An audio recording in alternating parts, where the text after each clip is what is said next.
Those are the restrooms that we'll be using for today.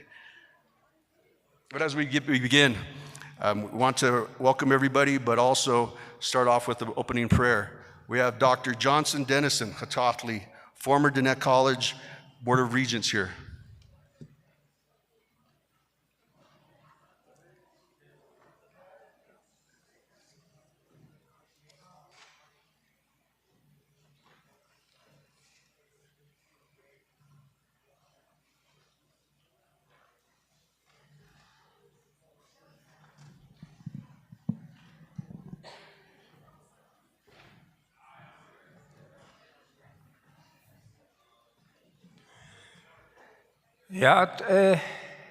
Good morning, honored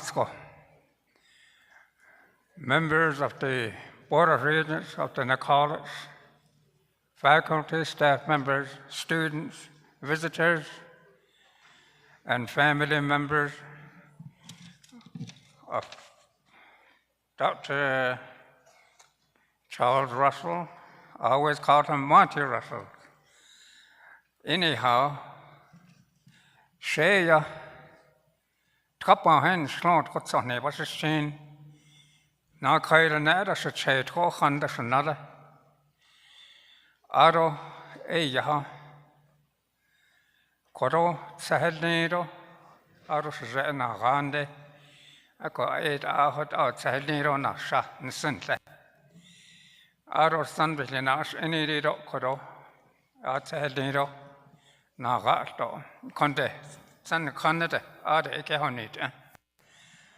There will be my brief introductions, and I appreciate the invitations for me to do an opening prayer.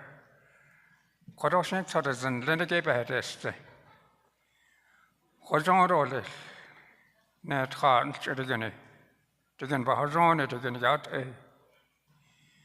Shantin. Beganaho ad. Shandin best at the Kishol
Now for the welcoming address, Senator Teresa Hatathli, Diné College Board of Regents Chair, Arizona State Senator.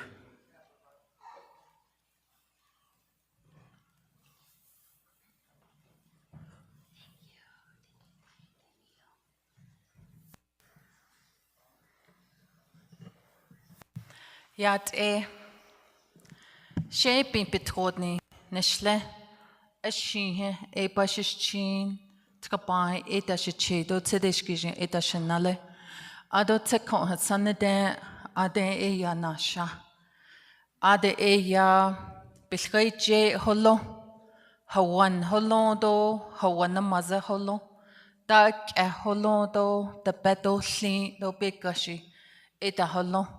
Hut out ade ya nasha ado shamado shija jack do besi hatali holiego ya a hol jij ade cuide na khayanta ita ya digin dene nata istli ta hut abe ndan hite nestra ako hut out ade nasha. Good morning, Yat. I express my clans. I am the Arizona State Senator, and then I also chair the Diné College Board of Regents. Welcome.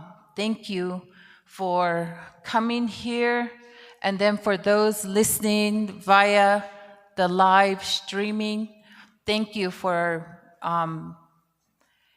providing us your time and then your attention as we go through this process. I am from Coal Mine Mesa, which is east of Tuba City, and that's where I come from. So first of all, I want to acknowledge many of our visitors that are here. And so we have individuals from the office, Mark Kelly's office. If you would please stand.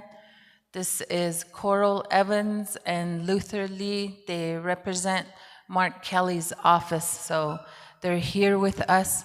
And then also we have Senator Shannon Pinto from the state of New Mexico, who is also here.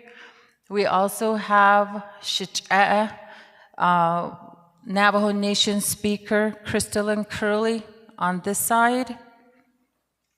And then we have Division of Diné Education representatives. Back there, Mr. Franklin, and then also, so they're in the back here, Ado Shichada Hashin So Konde Nakhaikhe. Ado Slashi, I have this habit of going back and forth between Navajo and English, so I'm going to speak in English. So I want to be able to have everyone here see and acknowledge Shiyaj, Dr. Russell's children. So if you would please stand. Bobby? Is Bobby here? So Aishin, Aji Haja, and Ado Jacqueline. So this is Jacqueline here. And then we have Brian. And then we have Robin right here. Ado Yilcha, the brothers and the sisters are at this table here. If you would just stand and wave. They're tall, so you can probably just sit and wave. So Dr. Russell, I greeted him as Shiyaj, and Shiyaj hotao e kapetishne. And so I never referred to him by anything other than that. And so he used to always say, call me Monty, he always say. I just didn't feel comfortable addressing him in that way because looking at his history, and then also his family's history, the Roessel family, and just the footprint that they have on our nation is immense. And so the contributions that they have made is immense. And also, my family and his family have history together. And so my uncle, Dr. Ned A. Hatathli, and his father also have a long history. The first time that the Board of Regents were installed, and then also the first president of the college, Navajo Community College. The president was Mr. Roessel. And then later on, they switched places. And there's a story there, but my uncle became the first Diné president of Navajo Community College. And fast forward, I've been here for going on 13 years serving on the board. And so during this time, there's many times that we've had great conversations. And in these conversations, one day we were walking down the hall on the 6th floor, and we saw that there's pictures of the building being built, which is the Nehatathli building. So that building, we were standing there. He stopped and he looked at it, and he goes, you know, more than 50 years ago, there was a Roessel and a Hatathli that walked and talked. Fast forward 50 years, here we are. And it was very interesting, but I can safely say that that's something that was monumental for me. And so I do want to take some time. In this whole process, Dr. Roessel Shiaj has met so many people. Just the caliber of his relationships that he's built over the years. He always made sure that he included Diné College. And then he introduced us to these individuals and these entities. And I think with that, it really elevated the first tribal college here at Diné College. And so with that, in these relationships, many times he has gone to the state legislature and he has lobbied, he has passionately advocated for our people. And through that process, he met and worked with Katie Hobbs. Today, she's our Arizona governor. So I want to take some time to read a statement from Governor Hobbs. And I feel very privileged to be delivering the governor's, what she has to say, the message that she brings here to Diné College. And so I want to be able to read her statement. She wasn't able to be with us and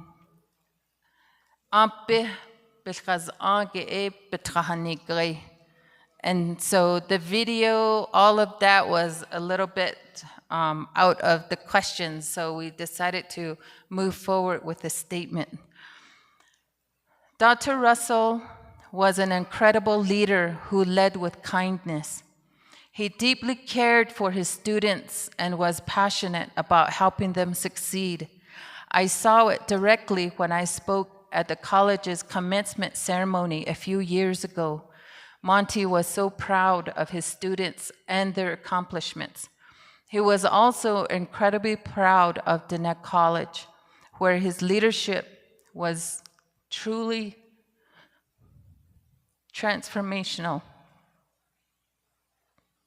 He began the college's first bachelor degree programs, created 4 new schools, and launched new initiatives to give his students opportunities that also strengthened the Navajo Nation. Throughout his work, he also grew Diné College's profile as a leader in tribal higher education at the national level. There's no doubt that his work and his love for his students will leave a lasting legacy for many years to come. I will miss him dearly and send my warm condolences to all of you. That's the message from Governor Hobbs. So I wanted to provide that here, and then also the history that we have here, his legacy. What did he leave here? He left so much here. Something that we can use as a strength. The comfort and the strength and the hope to move forward. And so from January 6th coming forward, this institution, this nation felt the loss. It was very personal to us. It was at best unexpected. And I have seen the employees of Diné College shed tears. I have heard it in the students and amongst the colleagues. And so communicating to them the stories that give us strength that our mothers and our fathers provided to us, our grandparents, what they provided to us, that's the one thing that I continue to communicate to them. My granddaughter, Jacqueline, called me, and I spoke to her. And I've spoke to her a number of times. I've spoken to my grandkids when they came to the college. I made sure I was there when they all came to the college. I had time to spend with them. And then at the Arizona State Capitol, we were able to bring forth a resolution and then to honor him there on the floor, and then to present a flag, the Arizona state flag. And again, during that time, Governor Hobbs provided some words of comfort and condolences. So many people have. But one thing that I want to say to everyone, it's okay to mourn, it's okay to grieve, but based on our stories and our teaching, we have to be careful of our own mental health, our own emotions, and we have to respect him in his place, his space of divinity. Do e I see a digital Tsaile. Ayo o ne eto net I it eda. The love that you have does not end. It only grows stronger. I lost my parents. My oldest sister was up in her 60s. And us younger ones were just barely over 30, telling you my age now. But I felt it's not fair. That's what I felt. But my father used to always tell us, it's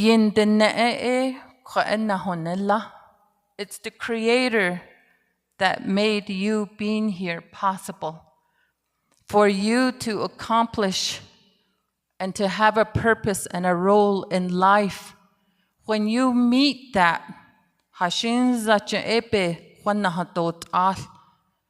for whatever that timeline is, you can't crawl over it, you can't go around it, you can't climb underneath it. When that time comes, however it happens, the Creator embraces what they gave to us, what they entrusted us with. And so when you think about that, and I say that because that's how my father spoke to me when I had to let my son go. It's been more than 20 years. And today, I still, every once in a while, I miss him. You miss them. It's like this orchestra. All of a sudden, you're missing that one instrument, that one sound. You miss it. Your heart aches for it. Your ears, they try to find it. But the only answer, the only thing that our parents gave to us, what we stand on, is faith and spirituality. They don't go any other place but back to the Creator. In our culture, we have stories. That's what our parents told us. That's what our grandparents told us. That's what we have to hold fast to, not what everybody else over here may try to overtake your mentality or your faith.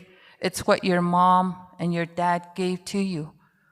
And then as a parent, when you lose the father of your children, which I have experienced, it's a very delicate place to be. There's nothing that you can say, you can do to comfort your child, but to hold them and tell them that you love them.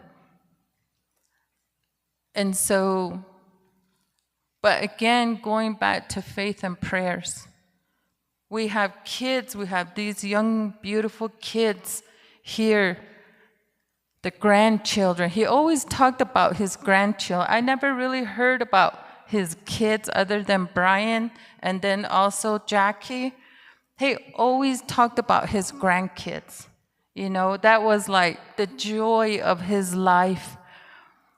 And I have an understanding of that because I now have a grandchild. And when I told him last year, when she was born, I made an outfit. Every time I make myself outfits, I save extra fabric and I make her an outfit. And he will always say, I want to see those pictures. I would like to see that, you know. But that time never came. But I know that in his divinity, he already has seen it. He has already seen that from where he's at. And so that's a message that I wanted to leave with you. And then also the story is one thing that, among many things, but one of the things I always come back to, the legacy. What is the legacy that he left with us? Dr. Roessel was a peacemaker. He was a peacemaker. And so whenever we were at the board level and we had these difficult conversations, right? Challenging conversations, he would listen. And we would listen because sometimes it came at us. But that's what I appreciated. You know, he didn't beat around the bush and we didn't beat around the bush. Who has time for that? You know? But then he would say, okay, I'm going to go find out. And he went and had those difficult conversations. And he labeled it. This is like this because of this, this, and this. And it was always educational. And he would bring people back together. And so in situations like this, especially when there's a long history of illness, that's outside of our comfort zone. And we start rubbing one another the wrong way. And he always, based on the stories that he told, and I know that this is not something new to the family. And he said, life is so precious. He never backed down to tell us that he loved us. That's what he said. He said, I love you guys.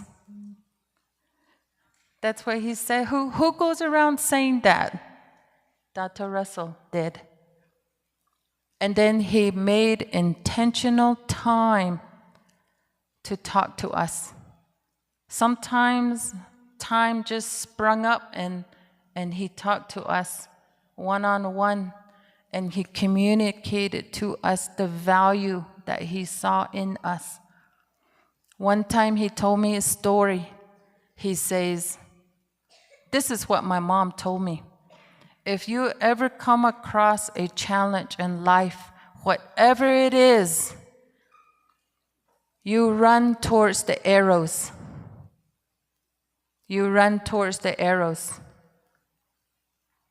And when you run towards the arrows, you do it out of love.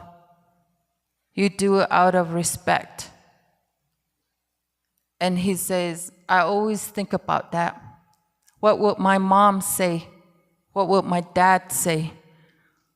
And so that lays the foundation of his conversations with his siblings, and then his conversations with his children. Life is precious. It's time to wiggle out all the roughness and then embrace one another. Because when that time comes, when your loved one is sick, no matter how much you pray, no matter how much you beg, they leave, you let them go, and there's nothing that can bring them back. And so here, while we're here, please treat one another with respect, with kinship. And communication is very important. And I only say this because these are things that we see out there. And this is what he provided to us. And being that peacemaker, having those difficult conversations is a two-way street. When you communicate, you have to care enough for the other person to understand. And then the other person has to care enough to understand. Make sure you understand. That's communication. That's hard. It's so easy to get mad. It's so easy to hashkal. That's easy. But that's one of the legacies that he left behind. Because one day he did this big old thing in front of all of us in Shiprock, and he says, this is what gossip is. This is what gossip does, and this is gossip. Respect yourself. Take care of yourself. Leave that aside. And that's what I mean by these difficult conversations. And so I'm going to leave that with you. And so one more thing.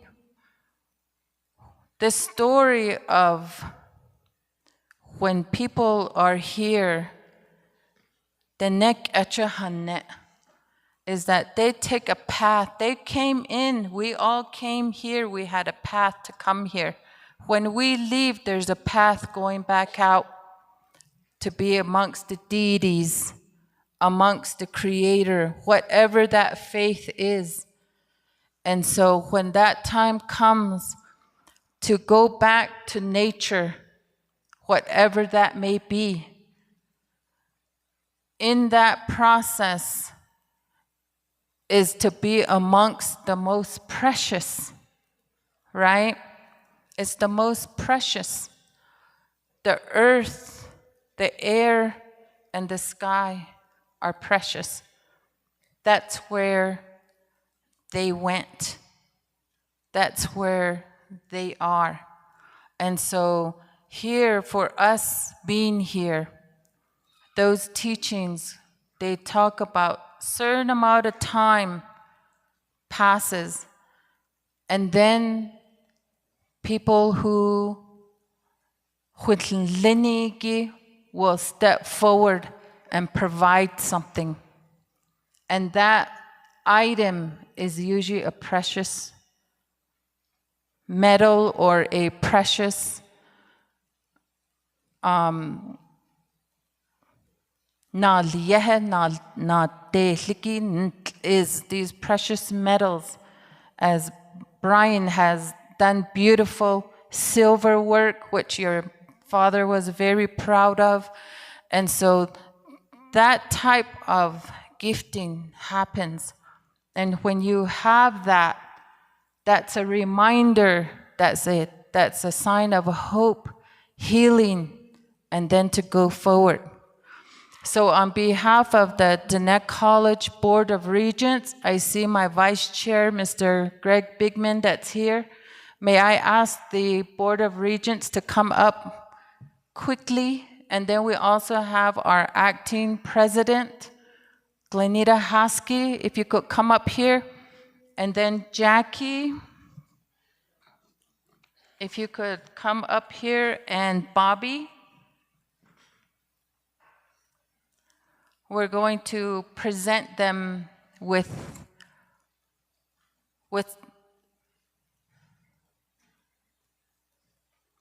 a necklace.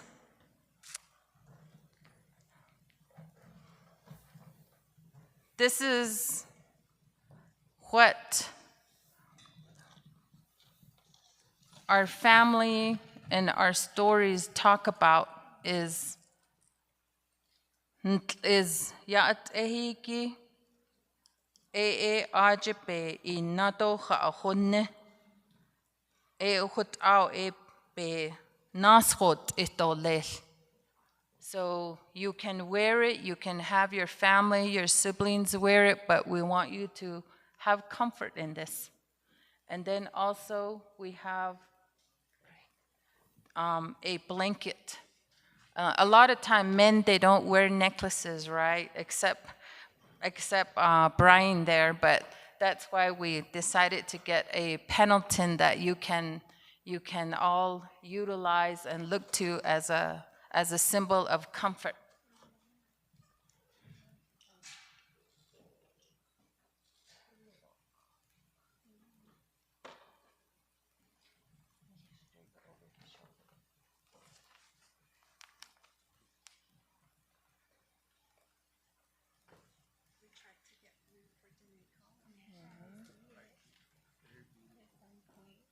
On his shoulder, left.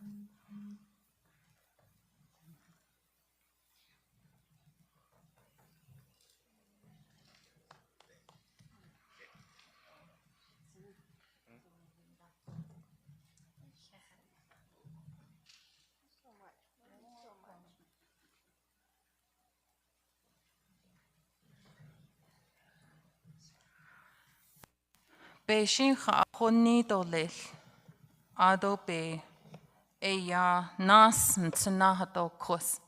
That's our prayer, and you're always welcome here.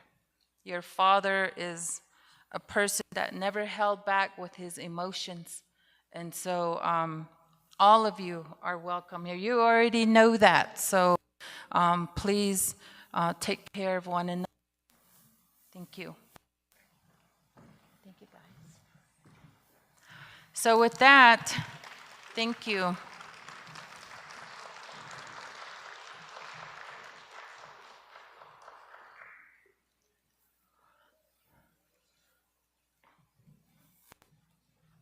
going to introduce. Yeah, this one. Okay, I can.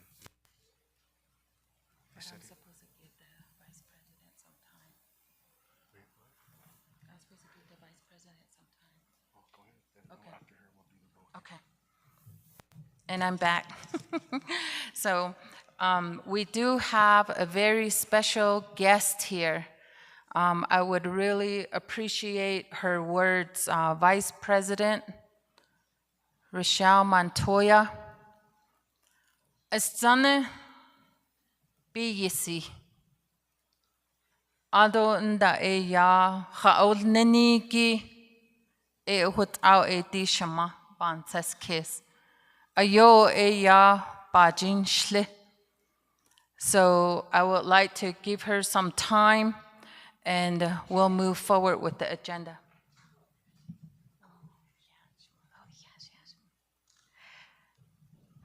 Good morning, everyone. Yate anolsko kaagi baahe ele ahi kaagi alchene danollenegi kaagi do elkhaije danollenegi shi kaagi alla agonana di kaagi in here way in here belkhaije do in here behani bin ya ahi kai. Good morning, everyone. I'm short here, so I'm going to tiptoe. Just kidding. I just was mentioning how much of a wonderful occasion this is for the children and the siblings of Dr. Roessel. Thank you. It's a moment to remember this individual who has given so much of his life, so much of the time that could have been spent with each of you, his children, his grandchildren, his siblings, to the Navajo Nation, to the educational entities that he was a part of. And on behalf of the Navajo Nation, I would like to say thank you to each and every one of you. Thank you for the time he gave. Thank you for his ideas. Thank you for his hard work. We appreciate it so much. I met your dad when I was running for Vice President of the Navajo Nation. It was our very first debate here on campus. And at that time, I didn't know who he was. And we had the debate. It was over, and he introduced himself to me. And at that time, I was like, okay, I'm meeting all these wonderful people out here. Here's another gentleman that I can get to know. And he started telling me about my dad. And by this time, my dad had passed on for a couple of years. And he and my dad got to know each other through the Rough Rock Community School. My dad we're all the way from Eastern Navajo Nation, Torreon Star Lake chapter. And he told me that my dad sought a better way for his community. And he was one of the individuals that my dad looked to build that better way in our community. And so, when he introduced himself to me, I thought to myself, here's another person that has built upon this foundation here. Your dad's teachings, your siblings' teachings, his ideas, his love, his way of is part of the foundation that placed the first female in this office. The legacy, as spoken by Shiaja, there's so many branches that have come off of him. Be proud, as I am sure you are every single day. We do have our traditions that tell us that we need to let them move on.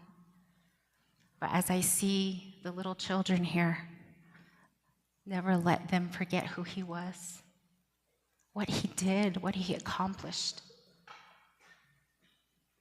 Because one day, you'll be stepping into those positions.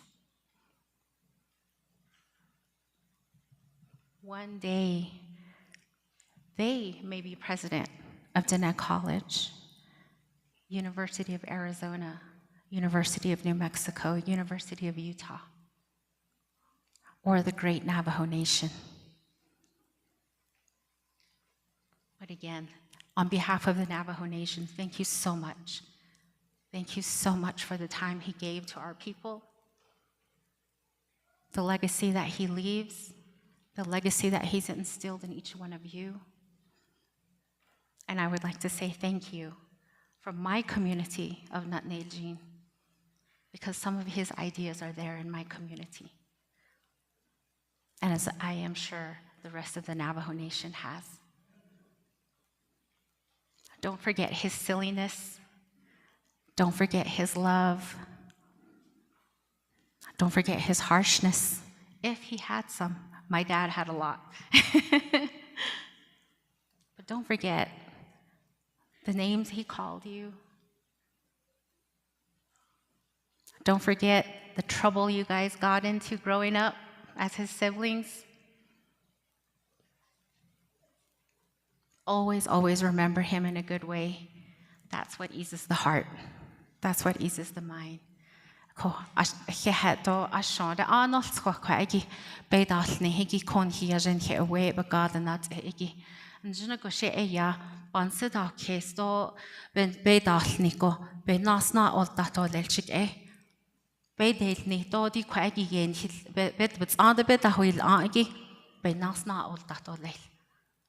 May we take his teachings, his love, and move forth as our nation goes. And always remember and always build upon what he left behind. Diné College is across the Navajo Nation. We all, in some way, attended Diné College. Thank you so much, everyone. On behalf of the Navajo Nation, I am humble and honored to be your vice president.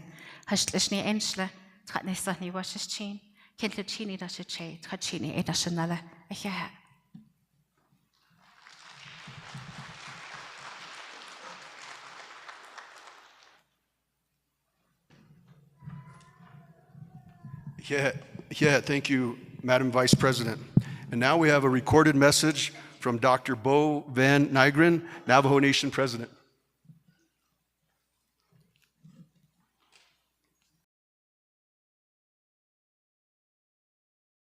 And the legacy of Dr. Charles Monty.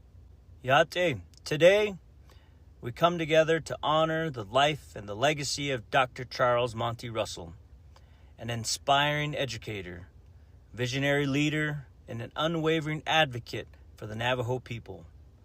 Dr. Roessel dedicated his life to advancing education for Native students across the country. As former director of the BIE and as president of Diné College since 2017, his impact was far-reaching and deeply felt. His leadership helped shape a future where Navajo students can learn, grow, and lead, all while staying rooted in our values.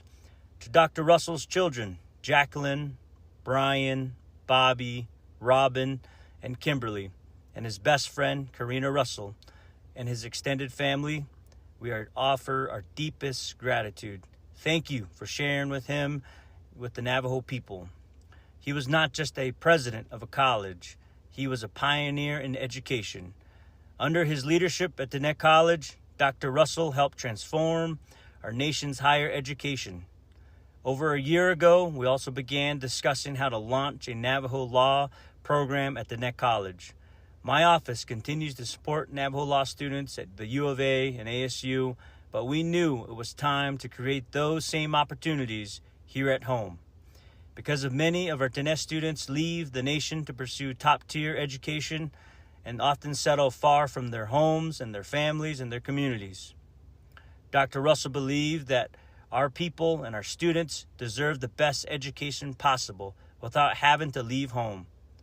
Diné College gives our young people that chance. It allows them to earn degrees close to their families while still caring for their livestock, practicing culture, and staying connected to the values we hold dearly as a community. Dr. Roessel and I often talked about building a Navajo workforce, from lawyers to veterinarians to policy leaders who could train right here through Diné College.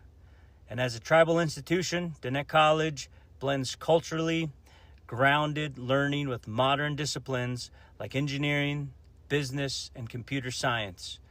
When I attended the Resbotics competition at Diné College, I was blown away by the talent of our Diné students.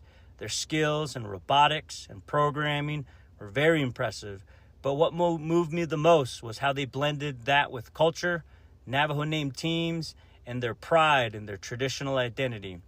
We need to nurture that. We need more leaders like them.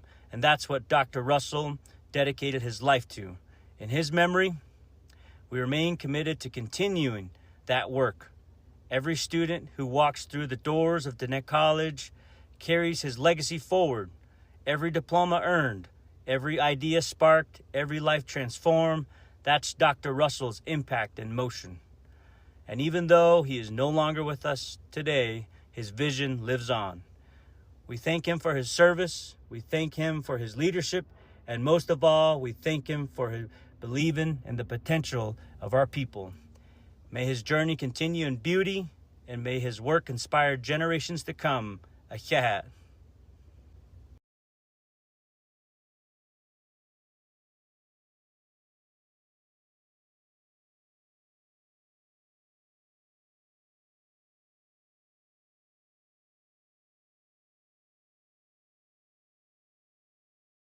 Dr.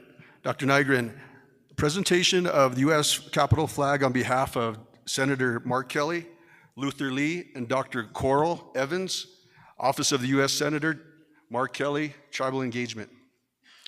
Jackie.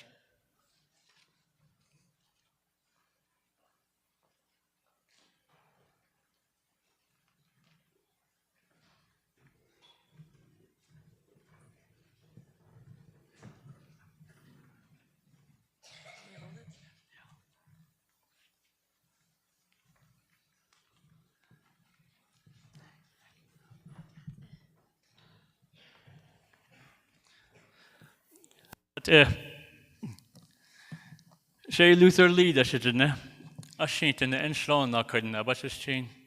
Sit ná Jenny da sé chéad capán da sé nada, ará na gé tístó dé ó in asha. I am the tribal director for U.S. Senator Mark Kelly, and I'm also an alumni of Diné College. Go Warriors. And with me today is Dr. Coral Evans, Senator Kelly's Northern Arizona Director.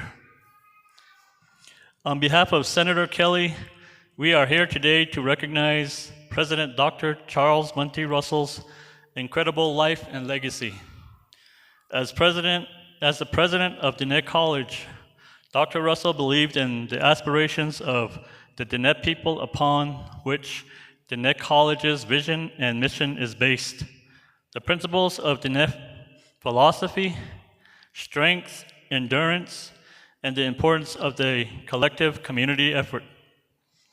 It is with great distinction and honor that we present to the Roessel family this tribute from Senator Kelly. This flag was flown at the U.S. Capitol in honor of President Dr. Roessel, the 18th president of our beloved Diné College.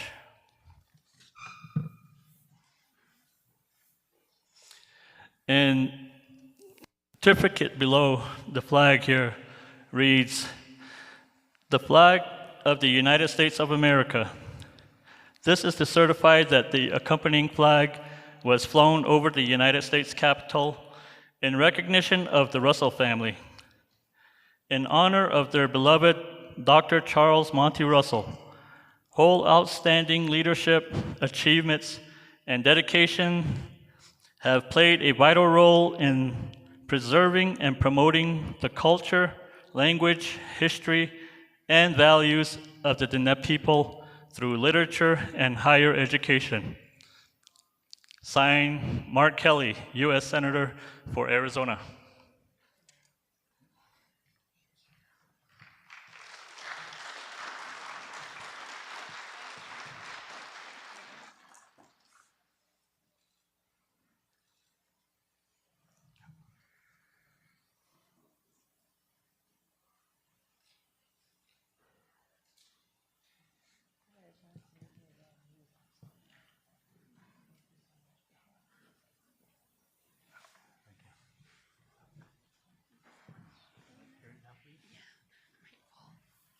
Okay.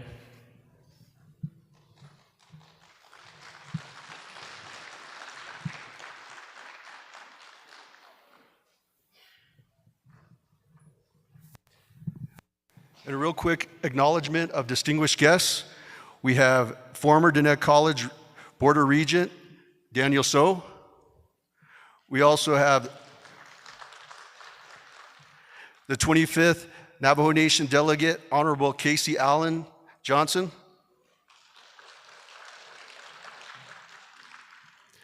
Office of Navajo Nation Scholarships and Financial Assistance Director Rose Graham.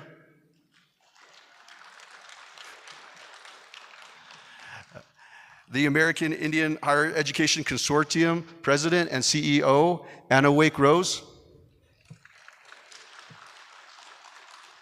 And Director of Tohono O'odham Community College, Phoenix Center, Cassandra Scott. And we'd also like to take some time to acknowledge and thank the College of Menominee Nation and the New Mexico Department of Higher Education for donating the flowers that we have today.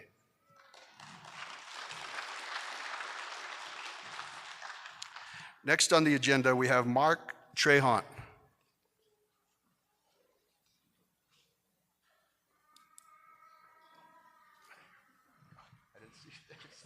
Thank you for inviting me today. I'm really sorry that I couldn't be there.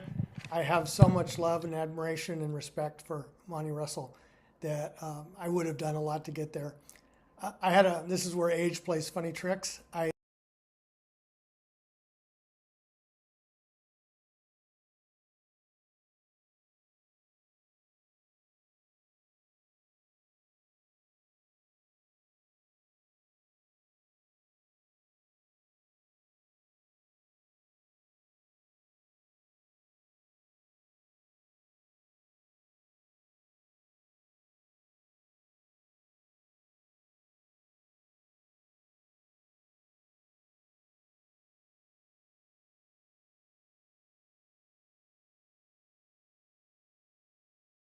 The Navajo Times.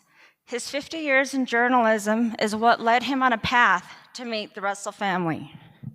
We have a video of him to deliver these words to his dear friend, colleague, and our beloved late college president, Dr. Charles Monty Russell. Thank you. You have.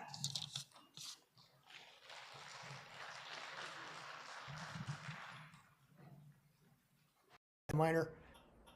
Thank you for inviting me today. I'm really sorry that I couldn't be there.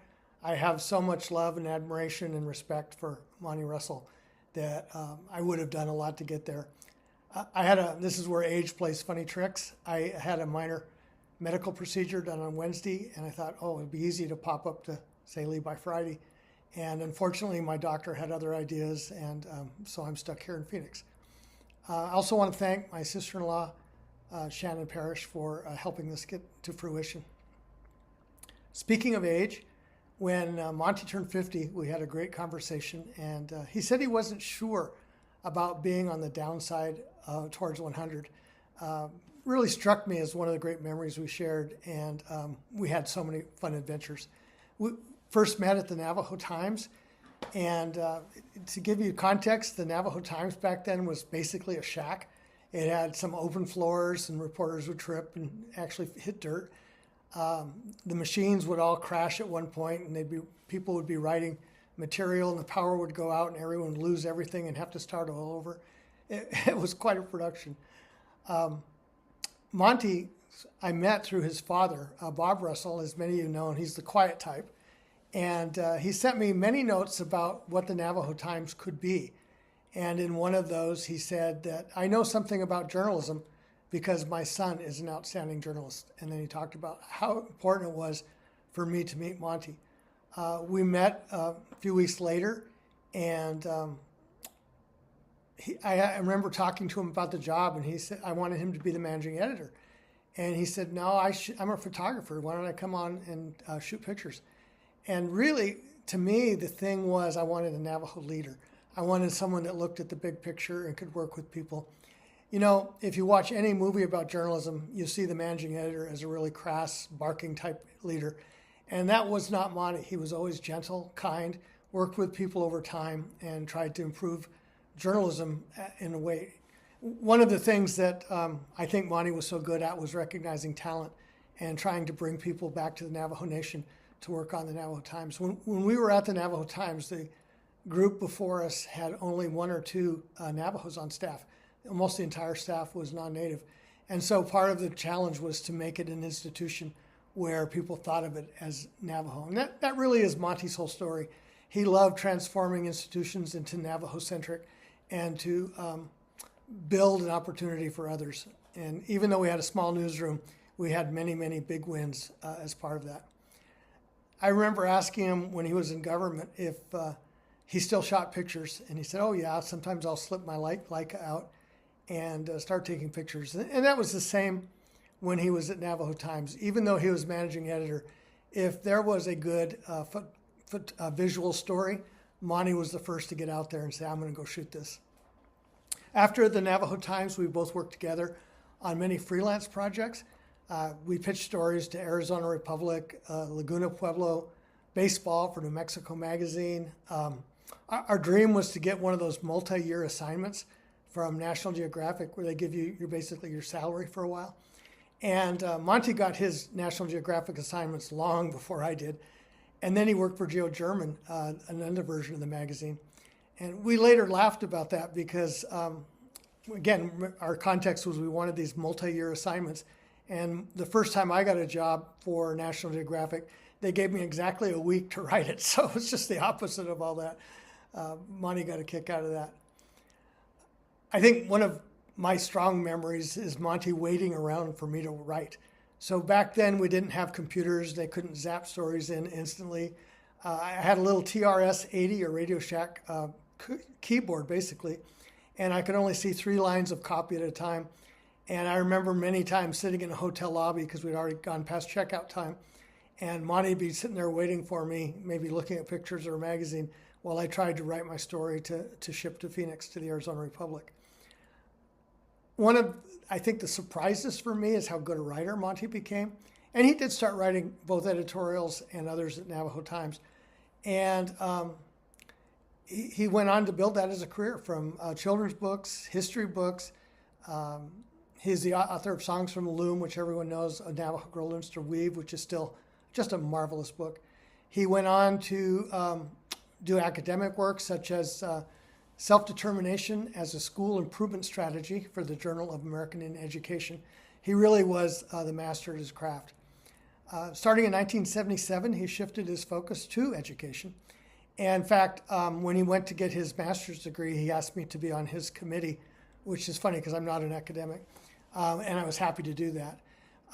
He examined the work in that project of Laura Gilpin, the famous photographer, and tracked down some of the families that she had shot and asked them if he could shoot them. And he took his time. He tried to get them in settings of everyday life, and almost all of them wanted to go back to the world of Laura Gilpin and get dressed up, wear jewelry, have rugs behind them, and that sort of thing. Monty was always a private person, even for a journalist. I remember the last time we visited, he said, he was telling me about his health challenges, and he just said, "Mark, there's something going on with me," and then very briefly talked about his cancer that then was going into remission. He really preferred to talk about Diné College and his vision for the future of the Navajo people. I was especially proud of his work with Diné College. We had talked over the years about the importance of investing in talent. In fact, one time at Navajo Times, Monty and I worked up a course for then Navajo Community College to teach journalism so that we could get people working at Navajo Times. And so we would go back and forth from Window Rock to Tsaile for that one class. A few years ago, I was honored to be elected to the American Academy of Arts and Sciences. And it's a particular honor since I'm not an academic. Nonetheless, when I got there, I made it my mission to make sure that Monty Russell was elected. The Academy at that point had not a single tribal college president in its roster, and I wanted Dr. Russell to be the first. He was elected in 2020, and just a bit of context, the Academy was founded by John Adams, John Hancock, and other American revolutionaries, and it was elected to cultivate every art and science that reflected the new nation. And I think Monty fit that bill perfectly. If you look at universities, they have committees and such that go ahead and design how membership can be pitched to the American Academy. And of course, Diné College had none of that. Monty was just there, and he received it probably out of the blue when he got his nomination letter. But I really think it puts him in the category of Harvard, of Stanford, of Arizona State, and other institutions of learning that deserve Academy membership. Monty may be the first Academy member to represent a tribal college, but it's a legacy that will not end with him, and I think it's partly because of Monty and all he accomplished. Thank you, and I really miss my friend.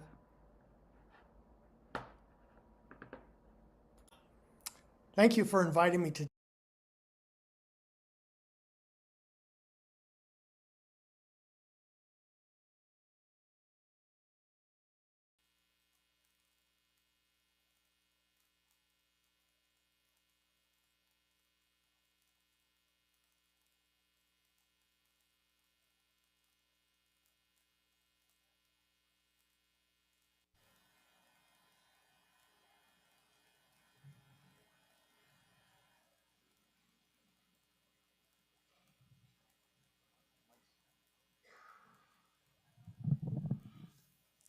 As we fix the technical difficulties, we have the next speaker, Dr. Elmer Guy, President of Navajo Technical University, Chair of the American Indian Higher Education Consortium.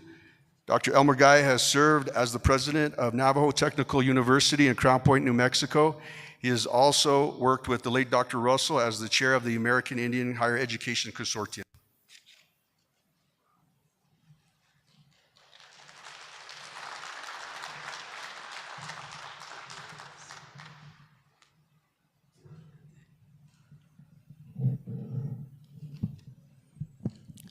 Tsaile Tsaile Ariz Diné.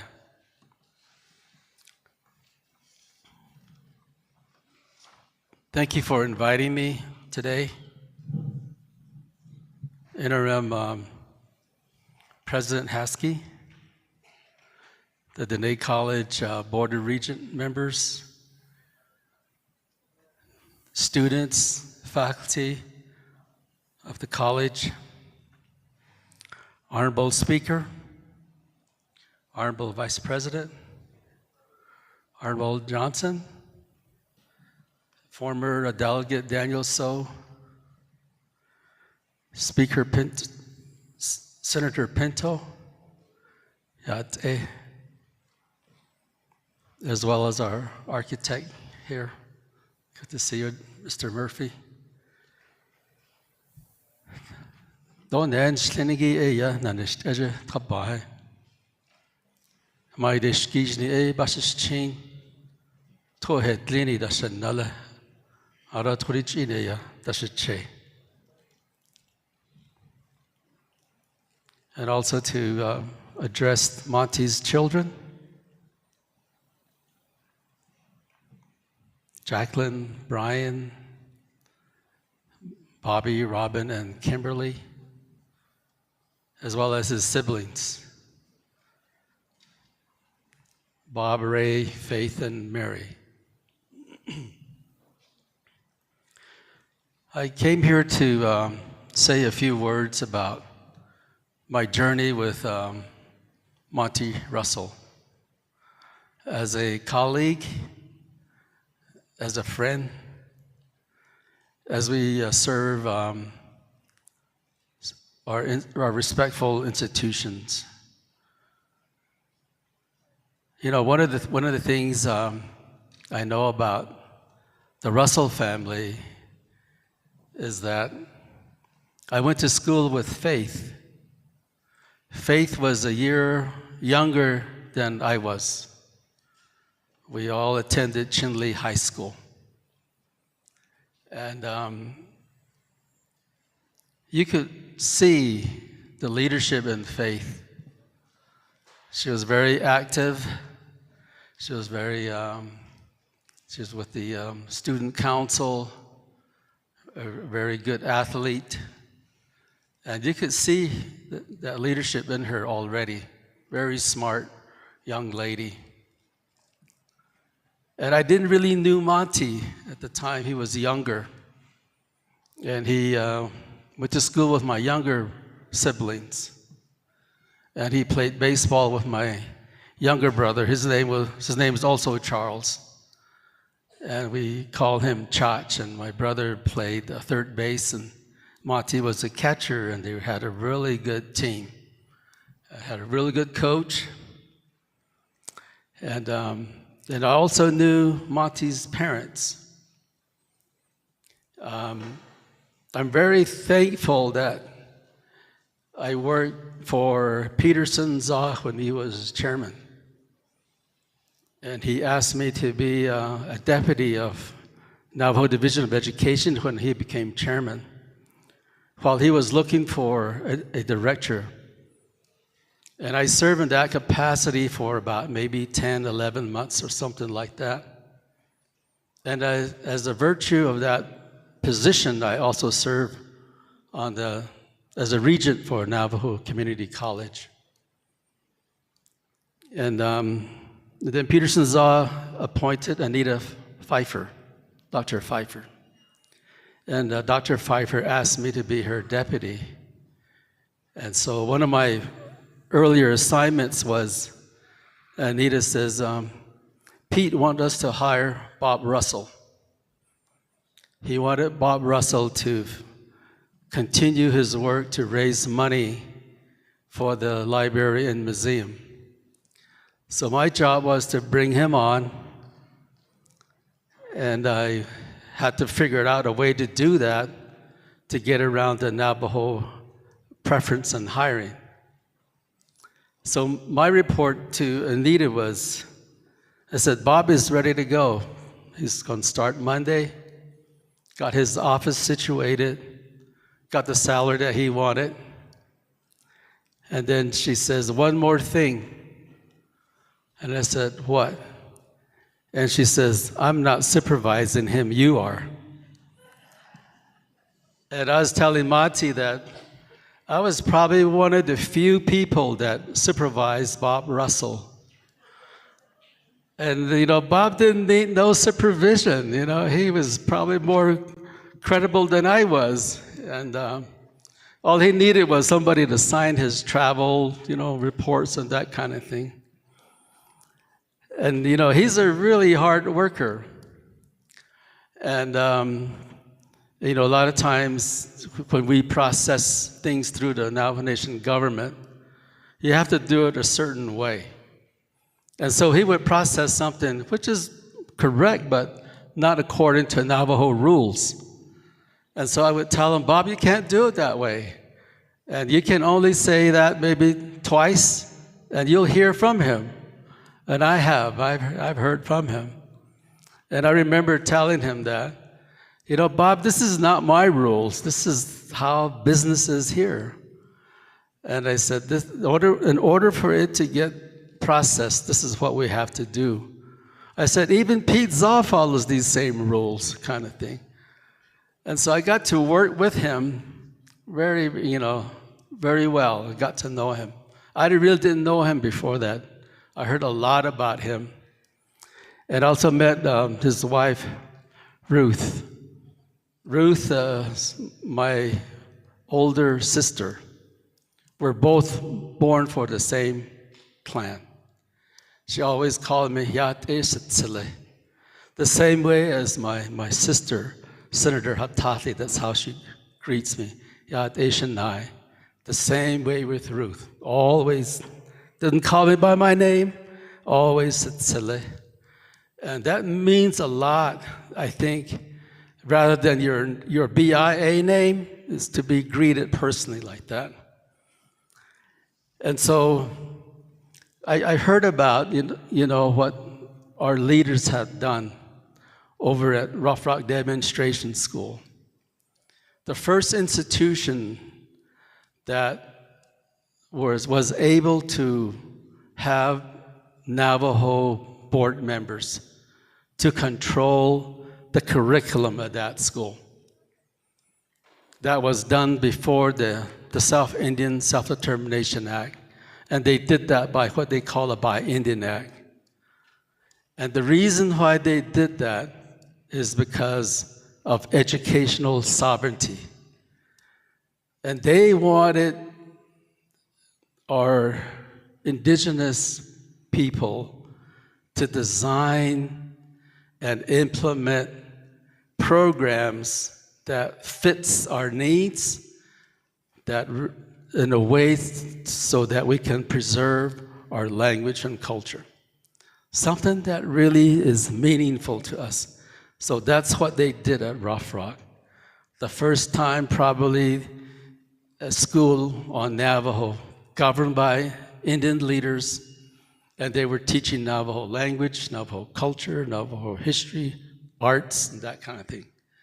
So when they did that, they also built, next one was Navajo Community College. And they started that, maybe not here, but they started at Many Farms High School.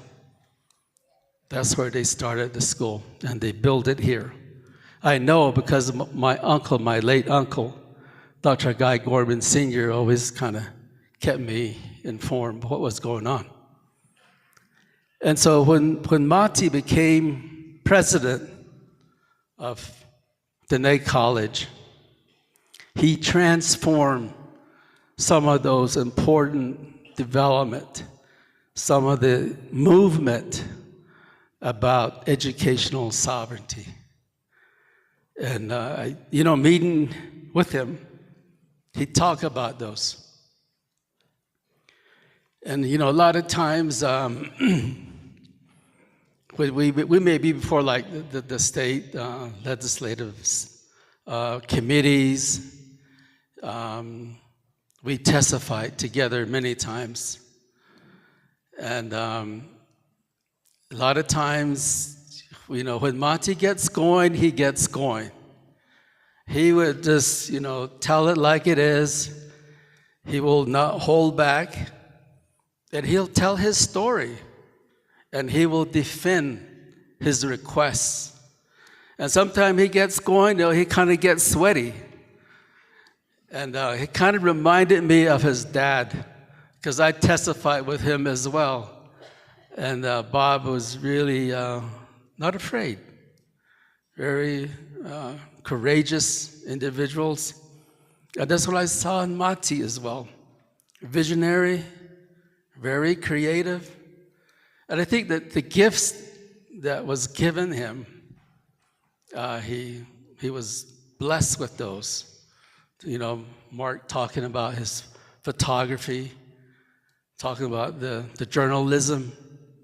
So Monty was able to present ideas in a way that it made sense, and it captured the attention of people, and then he articulated that so well that people listened, and then people supported his ideas.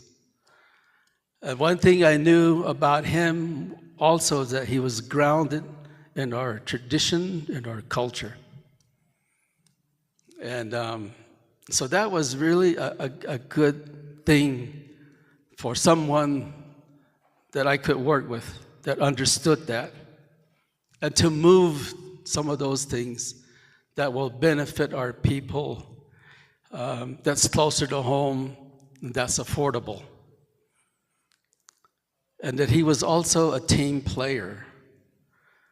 A lot of times when we have a discussion with the other tribal college presidents, we'll disagree on certain things. And then we have to put it to a vote, and sometimes he'll disagree on something, but then the majority of them may be in support of it. But he'll tell us, even though, I don't really think we should do it this way, but since the majority is in support of it, I'll go along with you guys. But he let us know where he stood. I think one of the challenges that we went through with Monty was during COVID. Every week, every 2 weeks, we would call one another. And it would be about, Are you getting a pushback from your staff about wearing masks, about getting, the vaccine or whatever? So we talk, well, this is how I'm addressing it. Are you closing your dorm? And things like that. And then I was telling him that, they're telling us, Navajo Nation is telling us to shut everything down. They're telling us to send everybody home in our dormitory, students in our dormitory. And I was telling him, I'm not going to send everybody home because this is their home. They have no other place to go. And so at NTU, we kept about 10 students in the dorm. And I don't know if Monty did the same thing here because it's probably safer that they stay in the dorm. And we just had to work it out to where they have to get tested every week.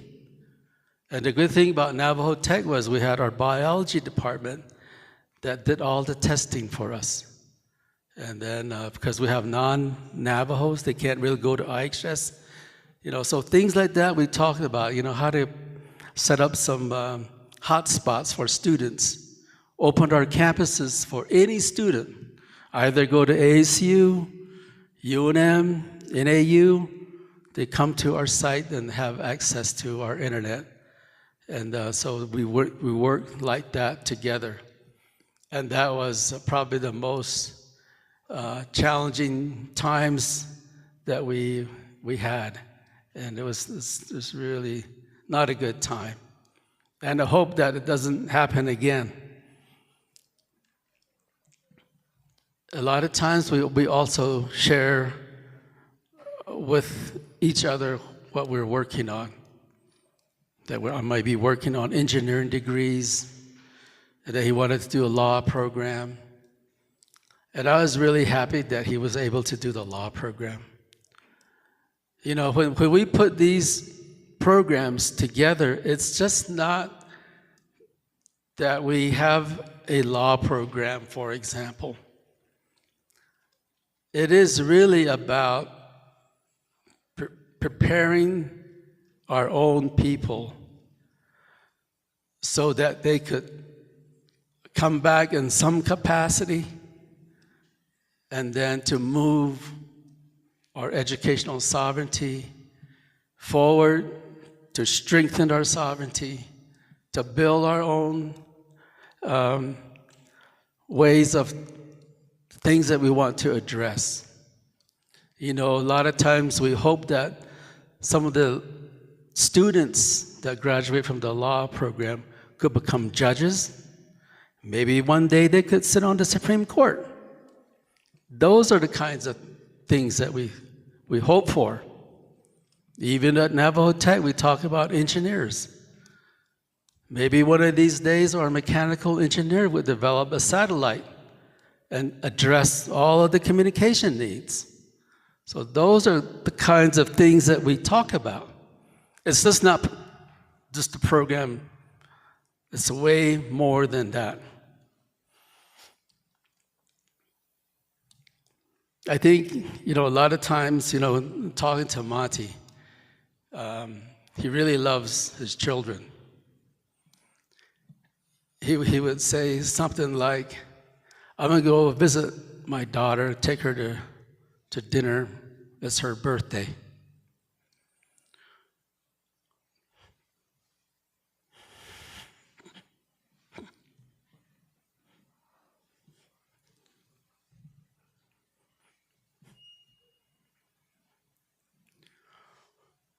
Or that they're having a blessing ceremony or something like that, It was really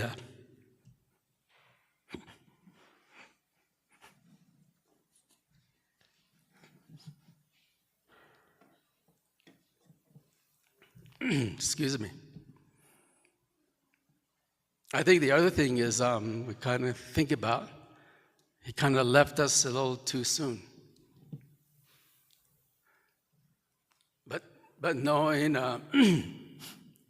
Monty, that he would want us to continue to build the institution here, all of the tribal colleges. And one of the things that he would tell us, that one of our meetings of 34 college presidents, and President Rose is here from AHAC, is that he would say something like, each of our institutions, there is a history there. Remember who built them and know who those people were. What did they do? How did they make it happen? And the bottom line is that all of those institutions, they were done with a prayer. And so we often say we're just living our ancestors' prayers. When we build these institutions, when we build programs, we're answering to prayers that have already been said. He always told us, don't forget those efforts and continue to build on them. And in closing, I just want to say thank you for everyone that's here. And for Monty's children, you are not alone. You are not alone. You have your children, you have each other, you have your aunts, your uncles, friends, your spouses, and all of us in here. And don't be afraid to stop by, have a tea or whatever, because we're also your friends. So, yeah, thank you very much.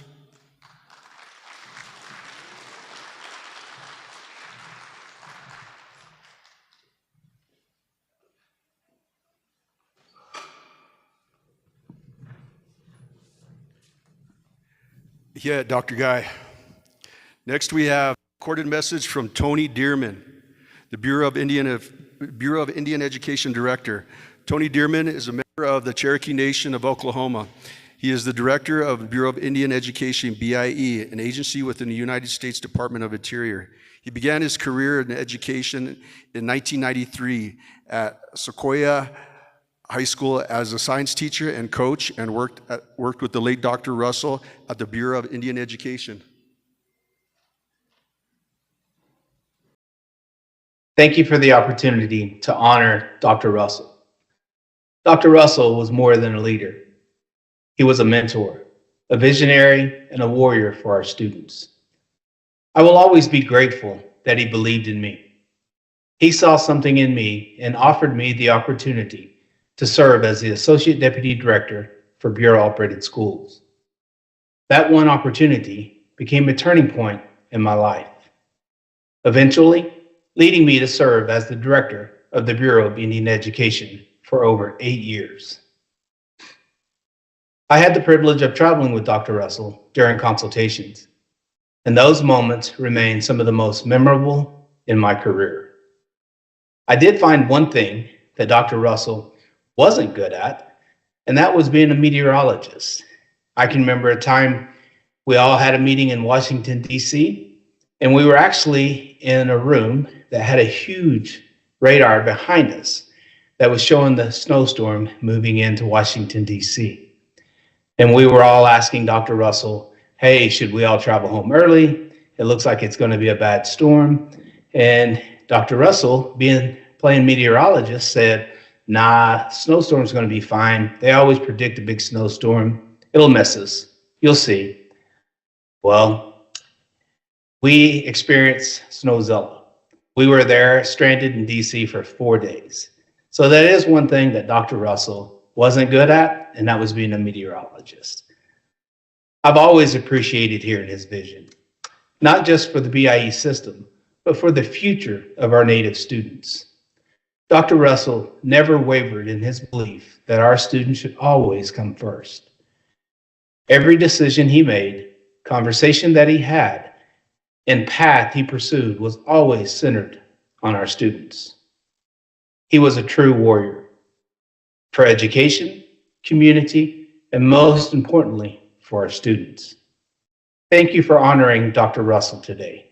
His legacy will live on in the lives of those he touched and the futures he helped shape.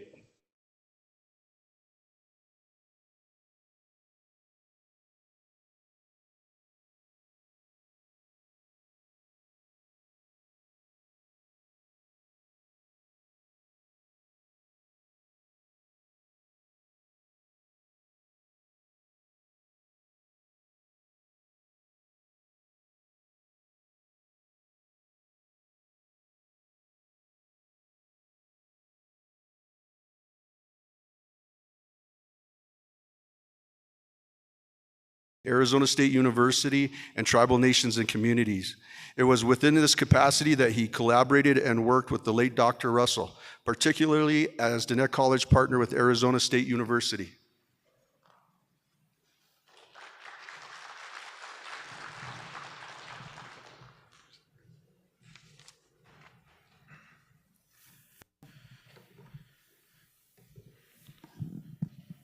Yate Bene. I'm glad it's still morning. So I said that at a dinner one time because I'm not Diné, so it's like not supposed to say Yate Diné at dinner. So more like a skuktash. Wisuchamui Anya Jacob Moore. Sapantag Amnye.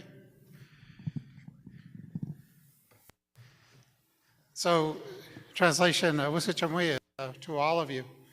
And again, to our dignitaries and to the leadership here, to the family. Sapantag Mnyoy is, I'm happy to be here. I'm happy to see you. Anyam Chugik Jacob Moore, Anyam Chugik Lakota, Dakota, Akmeratam, Donatam. My name is Jacob Moore, and I'm a citizen of the Donatam Nation in southern Arizona. But my mother was from Montana. Her mother was from Cheyenne River in South Dakota, and my father was from Fort Peck, northeastern Montana. And then my dad is from southern Arizona, both Gila River, Akmeratam, and also Donatam. My grandmother was on my grandmother on my dad's side was from a village called Pozo Verde, which is actually in Mexico, because our land base is on both sides of the border. So I'm honored, as the Vice President and Special Advisor to President Crow at Arizona State University to be with you and to share, have the opportunity and the invitation from the family to share, my own thoughts and experience. We know that when we all heard the news, it was very sad, and again, as President Guy said, maybe before his time, but we also know that this was a celebration of life, of an opportunity to reflect on what a wonderful and beautiful life, and the opportunity to share, time with Monty, with the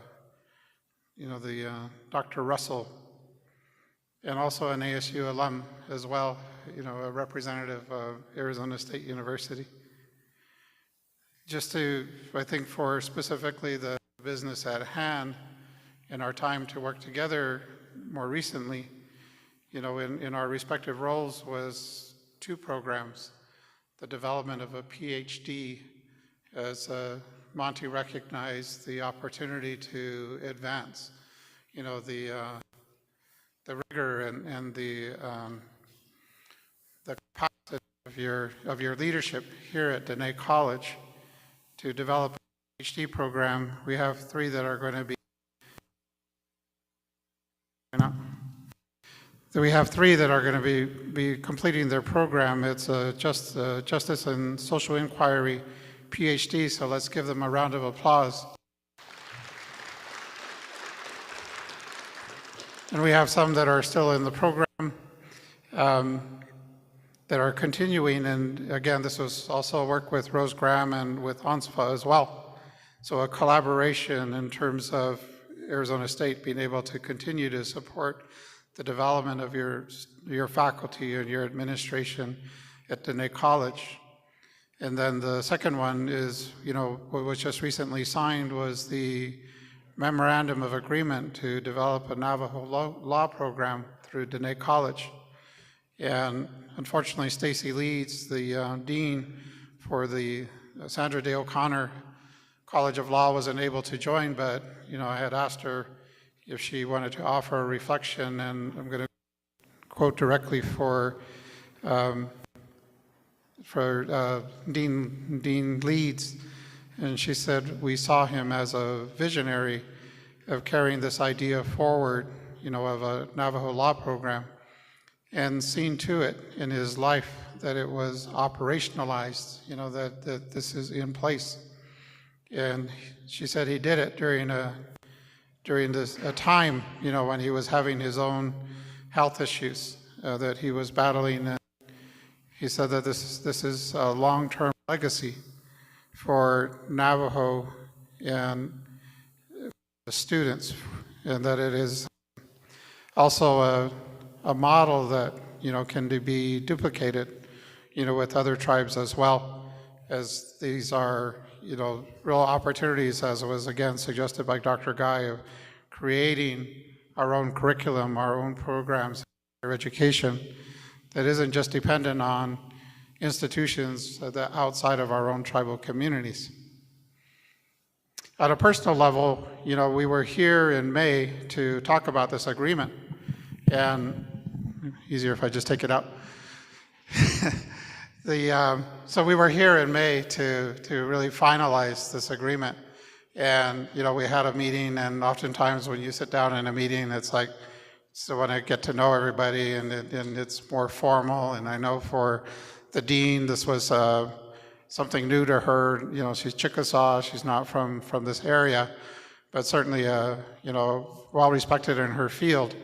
And so we all sat down, went through introductions, and then Monty and I were kind of looking at each other because we realized that, one of us was going to be the one to tell the story that we always told whenever we were together. And the story was that we knew each other since we were about 4 or 5 years old when we first met, and that the history with Dr. Roessel and his time at Arizona State when the Center for Indian Education was started in 1959, basically the same year that I was born. But my dad went to school in Ajo in southern Arizona, and both him and his brother worked in the mine, and they made a decision that one of them should go to college and the other one would stay in the mine and help pay for his education. So I was fortunate that it was my father that had the opportunity to come up to Phoenix and go to college when there were very few students. So he went to Phoenix College and met Peterson Tsaile there, and met Rod Lewis there. And Rod Lewis went on to UCLA, got his law degree, was the longtime attorney at Gila River, and his son is now the governor, Stephen Lewis. Peterson and Josiah were in this Center for Indian Education program, working on their degrees in education. My father got his degree in education with a minor in Indian education. So they went to school together, and one of the other co-founders of the center was Dr. Stout. And Dr. Stout had a house that's right on the corner of Mill Avenue and Apache, still there. But they used to have a potluck for the students on Sundays.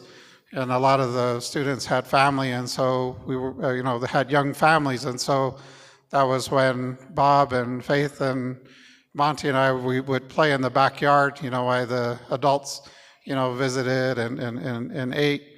And so just, seeing him here on campus or in meetings, it just felt as though we had never really moved away from that backyard and when we played together, even though we've moved into different roles and different responsibilities.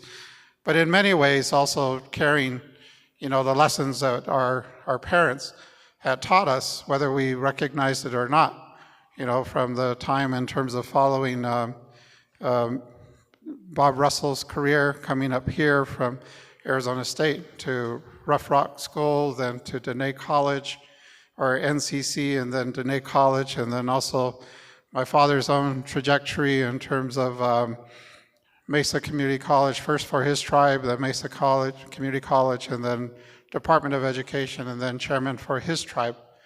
So there was a time when Peterson Zaw, Vernon Masayesfa, and my father, Josiah Morbat, were all chairmen or presidents of their respective tribes, but also all alumni of ASU. So this was really what set the groundwork, when Monty and I started to get to work together. One of the opportunities I had was to serve on the State Board of Education in Arizona, and I was appointed by Janet Napolitano the same time that Luann Leonard got appointed to the Board of Regents.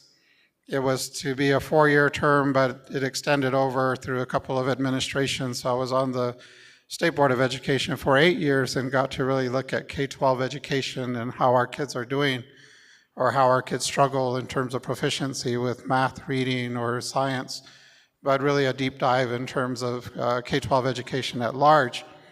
And we held an event when Common Core was starting, when we were going to increase the math and science standards.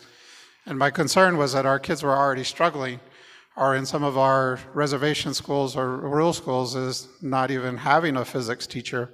So how do we increase these math standards when our kids don't have access to these higher standards? And so I hosted a conference called Tribal Leaders, Education Leaders Forum. It was a combination of elected officials, but also educators, to be in the same room together, because oftentimes our school districts are over here and our tribal governments are over here, and they don't always talk to one another. Yet over here, the tribal councils and tribal leadership are thinking 40, 50, 100 years into the future, and their kids are over here in this other system that doesn't really have a curriculum that would prepare these people, these young people, to be the leaders of their own sovereign nation and communities. So the 2-day event was to invite members of all 22 tribes to bring a 5-person team.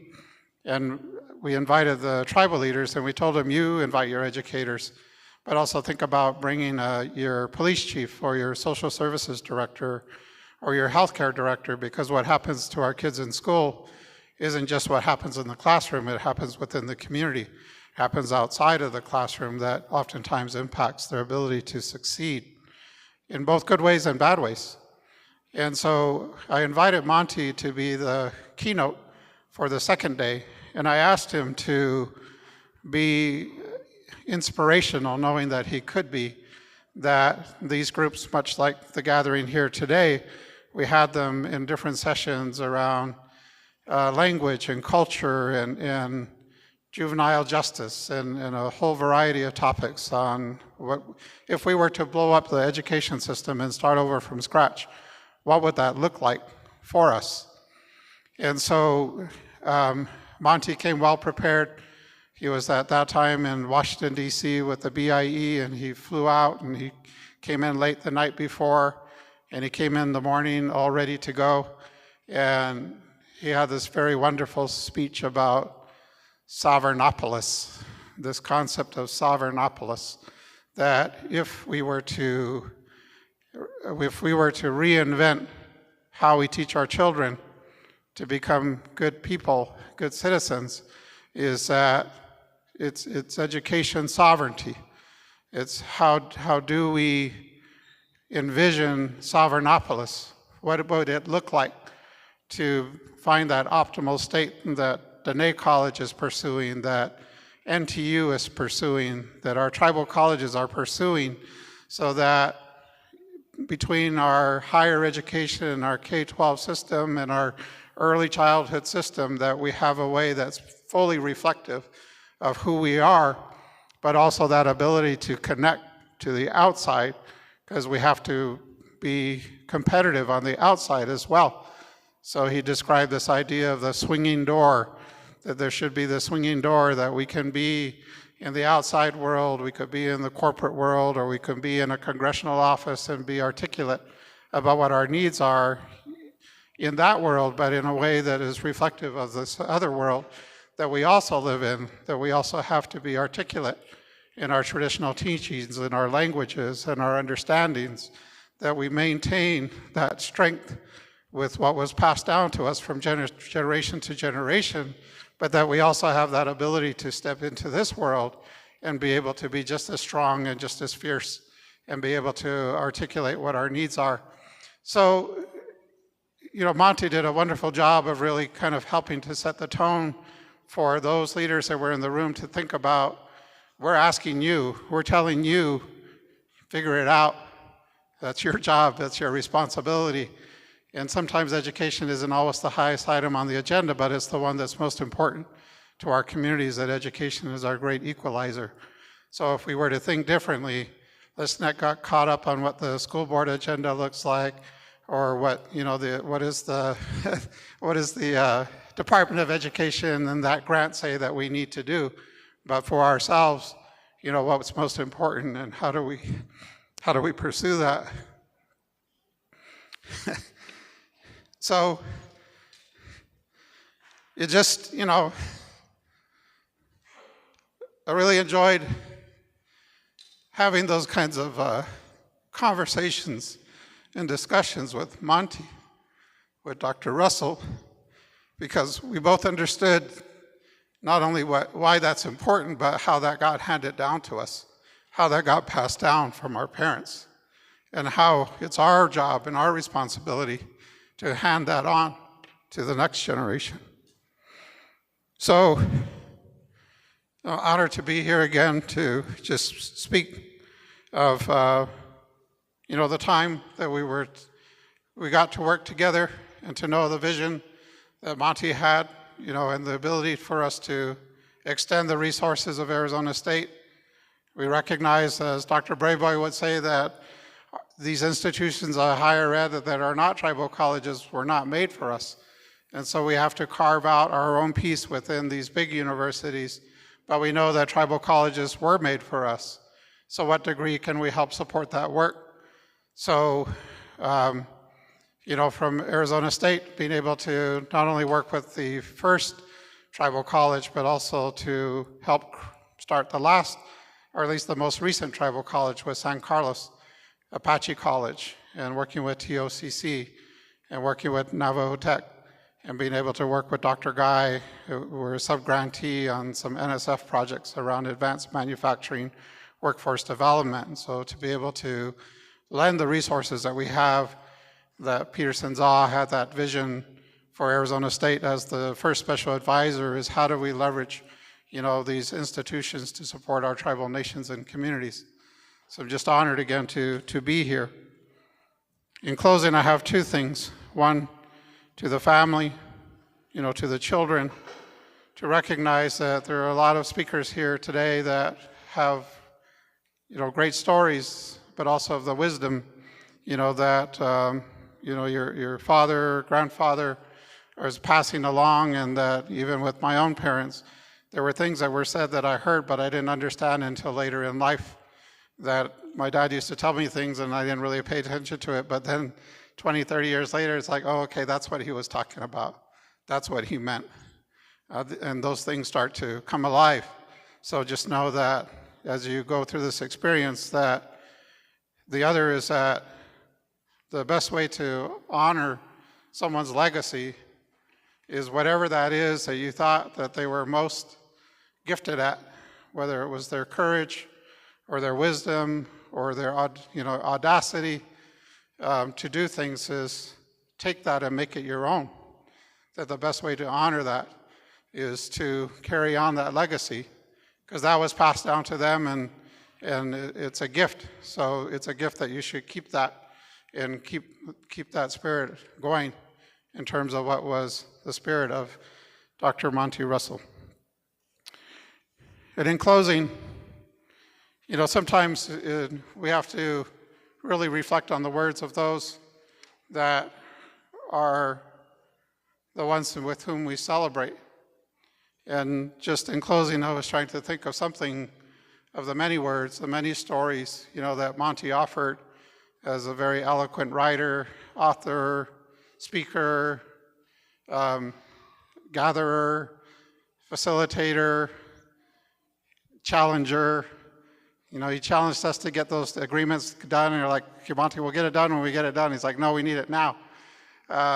So from, his book, his children's book, Songs from the Loom, a Navajo girl learns to weave, the story of Jacqueline, and working with her grandmother, with Ruth, who I got to meet again as a child when I knew both parents as just a young man, very, very young man. The closing paragraph for the book, and many of you probably know it, but a children's book on Navajo weaving, the concepts of weaving, the materials, the gathering, but also the philosophies, the songs, the storytelling of weaving Navajo rugs, is the closing paragraph said, together they work on the rug. Together, they sang a song. The stories were told, the techniques taught, and now the songs were sung. It was time to weave.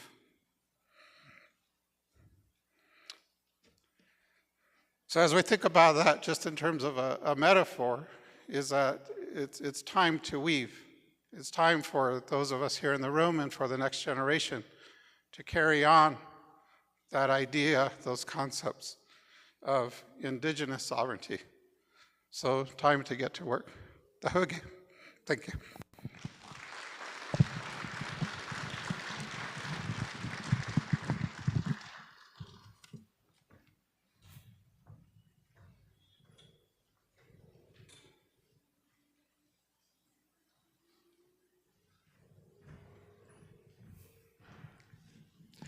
And next we have Derek Franklin, Department of Diné Education.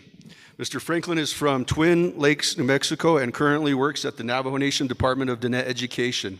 Cognia Navajo Nation office in Window Rock, Arizona. Mr. Franklin worked with the late Monty Russell when Monty worked at the following locations: the executive director at Rough Rock Community School, the associate deputy director at BIE Navajo Region, and the BIE director in Washington, D.C., and as the president of Diné College.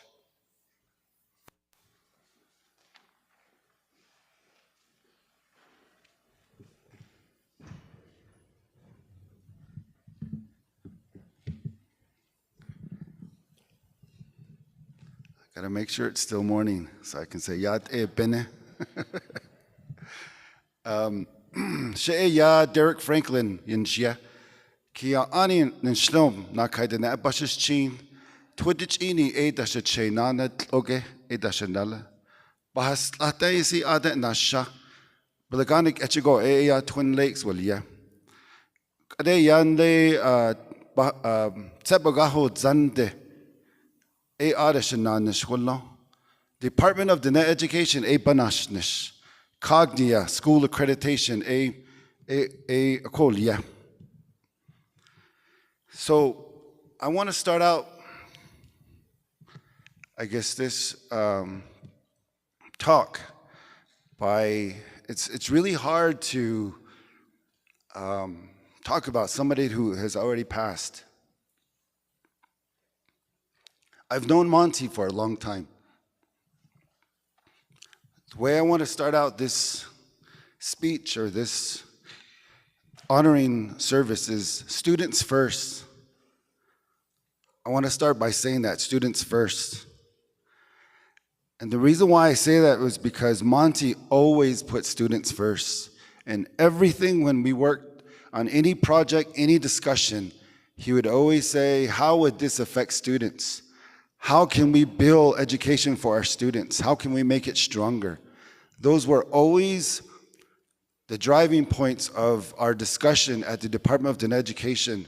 He always put that in our minds. So when I first met Monty, I was I came out of a public school. I worked for various public schools throughout the United States. So I knew the public school lineup. I knew what public schools, how they operated.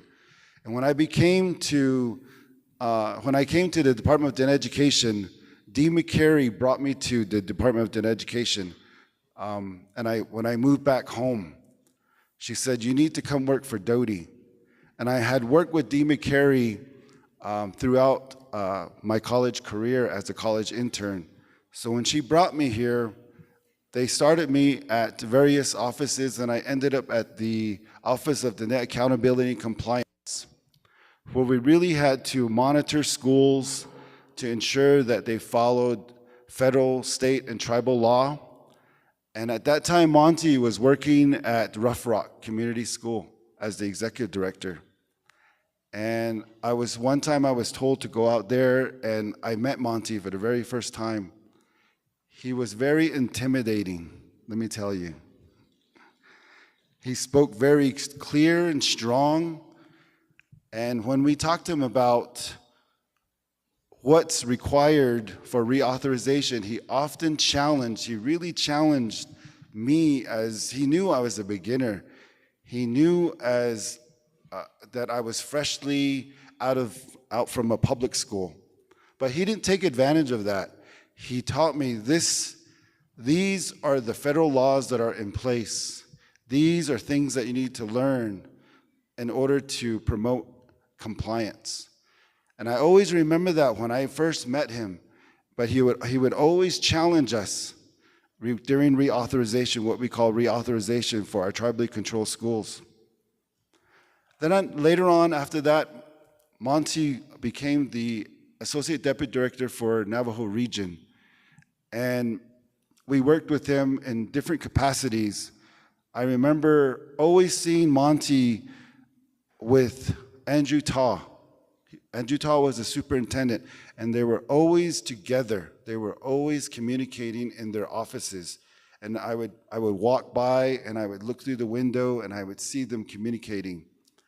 And when we had professional development, when we had training for school boards, the two were always there to provide the support to our school leaders, our school board members. I remember one incident in Flagstaff at Little America, and ESSA, Every Student Succeeds Act, was just being implemented, and Common Core state standards were being talked about. And so that whole discussion there was, he wanted to ensure that everybody understood what ESSA meant, what the Common Core state standards were. And so at that time, we were all learning it. And Monty had a really good grasp of what it was and how he wanted to move the Navajo region, and how he wanted to include the tribally controlled schools. So we worked in that capacity. I remember making comments about trying to understand ESSA, trying to understand Common Core. And a lot of people were kind of getting upset, getting kind of angry, because we were all trying to understand it. But Monty came and he put it in perspective for us to understand and to move towards. But that's how I remember Monty in that capacity, in terms of him working as an associate deputy director. Then later on, he moved up to the DC level. Let me tell you, I was so proud to see a Navajo at the DC level. I was so grateful to see him there. And at that level, the Navajo Nation Department of Diné Education was moving towards building its own accountability plan. And Monty would meet with us at that time. And when we were moving forward with our Diné School accountability plan, he would work with us. He didn't work against us, because there was already a tribe, I think it was the Mississippi tribe in Florida that was already working on theirs. So he would help us in that capacity. So he never talked us down. He always wanted to move in that direction. When he was at Diné College, when he found out that I was elected onto the National Indian Education Association Board of Directors, he was very glad that I was there. He supported me, and he even told me, Derek, we need to meet and discuss what we need to do to help our tribes, since I was on that board. Monty was visionary. He was such a visionary person. He truly believed in Public Law 93-638 and Public Law 102-97. We all know what happened in 1975 when that law was passed. And the Roessel family, and they're here, played a big part in that. I had to learn all of this when I came from a public school. I didn't know Public Law 93-638. I didn't know any of those laws. But I learned it through Monty. I learned it through many tribal Navajo leaders. And they helped me understand it. And I began to believe in that movement, in that law.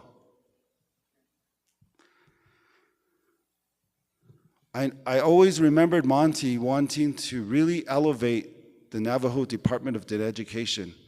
He wanted to utilize Public Law 93-638, just like his parents did when they first carried out that law at Rough Rock Community School. He wanted to do that for the Navajo Nation, but how could he do it when he was at different levels, like at the BIE director, without really, I guess, pushing us, because he had to work for the federal government. But he always wanted us to move in that direction. I was very, very honored, because at the time when I worked for the Office of Diné Accountability, I was the program director at that office. And he would always visit me. He would come by and visit me and ask for just updates. What are we doing? And I thought, this man, Monty Roessel, was recognized by so many people and acknowledged by so many people, and he would come to my office and speak to me. The same thing with the late Pete Tsaile would always come by and speak to me. And I was very honored that they would visit me and they would ask me different things, and I would provide updates to them.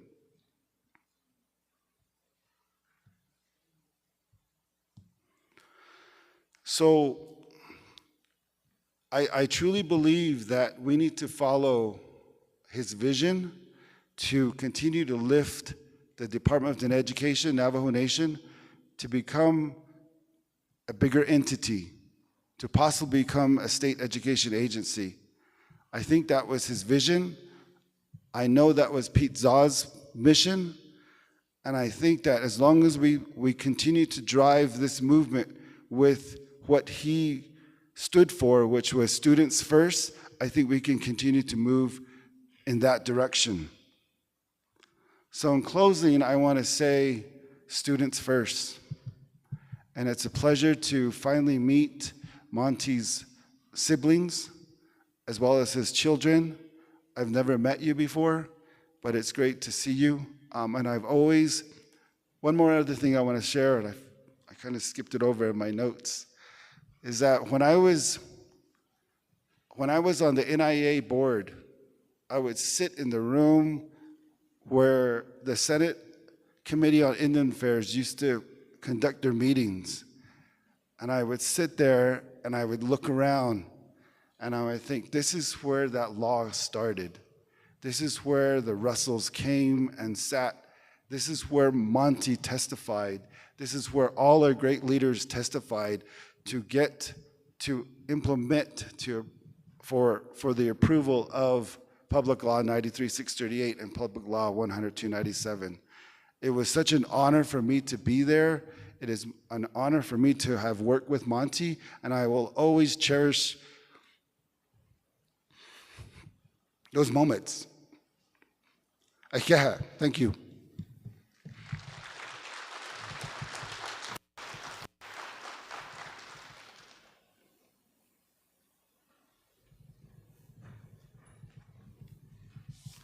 Yeah, Mr. Franklin.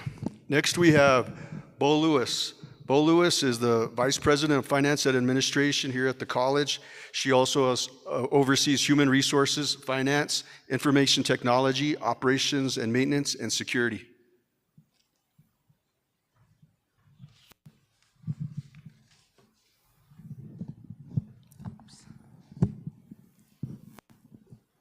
I'm so shortened. Yate, welcome to Diné College. I want to welcome the Roessel family, the Board of Regents, faculty and staff, and special guests, and most all the people on listening on social media too as well. I'm Bo Lewis.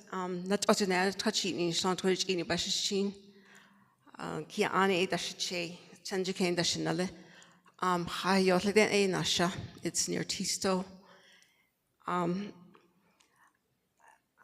I serve as the Vice President of Finance and Administration for the college, and I just want to take a moment to sincerely thank all of you for being here today to honor the legacy of Dr. Charles Monty Russell. It means so much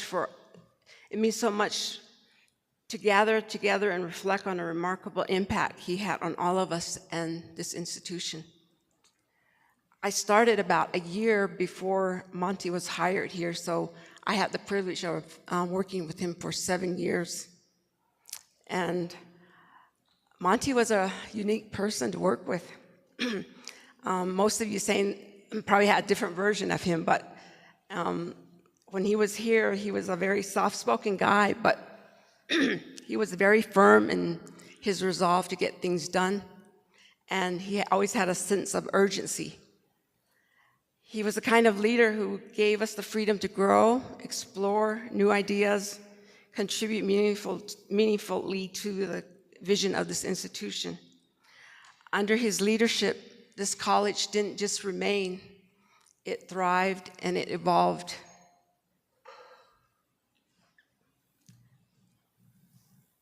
He encouraged all of us, especially the administrative staff, to engage in advocacy outside our daily roles.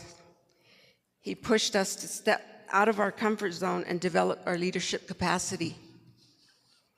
And I'll admit, I resisted at first.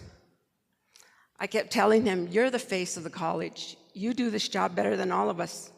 No, I was perfectly comfortable just maintaining and holding down the fort, is what I told him. And he went out to represent the college.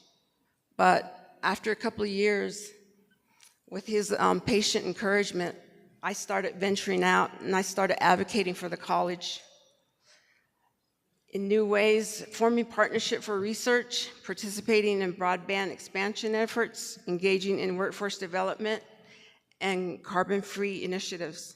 Then I also served on other boards too as well. At the time, I didn't realize what he was doing to push us and building others to build themselves, build their skills. But in hindsight, now I realize what he was trying to do. Without warning, he was gone, and he left us way too soon. I come to appreciate that about Monty. Even though he didn't say it directly, he knew what was coming. He prepared us for this moment strategically and quietly. We are all a part of his legacy, whether we realize it or not. In some way, he touched each and every one of us here today. He encouraged us to be better. He pushed us to push ourselves further and to continue the work that he started. I'm so grateful that he left this college in better shape than when he arrived. in shaping us too, as well as individuals, helping us to strive to be a better version of ourselves. Many people talk about leaving this world in better shape than when they came in. He actually did it. And now it's our responsibility to carry on this legacy, not just for the college, but for ourselves as well. A couple of weeks ago, I happened to walk in on some conversations that my colleagues were having, and they were wiping away tears, and they were having this heartfelt conversation about Monty. One of them said, "We never really had a chance to grieve his passing," and another was saying that they were mad at him for leaving. And that sort of resonated with me because I felt the same way. His passing was a shock. And in the rush to keep the college running smoothly, it didn't really give us a chance to really process it. I kept thinking, he'll be back soon. I was very upset that he didn't return like he said, and that he left us way too soon. But as we come together today to commemorate his legacy, my hope is that we'll find a sense of closure and that we'll continue the work that he started with the same passion and dedication. We missed him. We really miss him deeply. But I know that feelings will linger for a while, but over time, it'll get better. We will move forward, not just for him, but for the college and the students. And for all of us to carry on the lesson that he left us and the vision that he left with us. I want to thank you again for being here today and honoring Dr. Russell's incredible legacy. Thank you.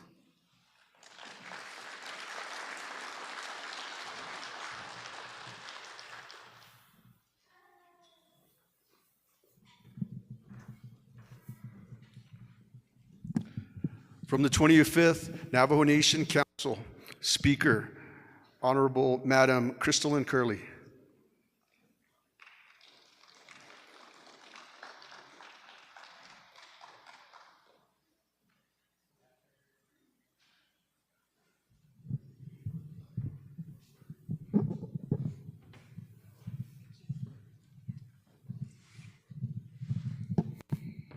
That educator here quite shut the horse aiki.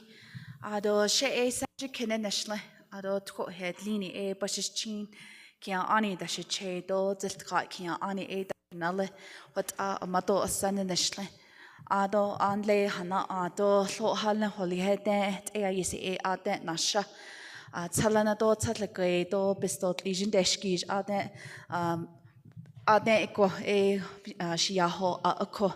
Ado kon hano yahagi ihe nikideshnit anolsko had ishi balt hada no linigido not ani da no linigido ko ek eda no linigi el chinedo ko so keta no linigi o ko shi ashine ko nijinogo ko bata lao ko she yaj bit the snog ebedin need Monty.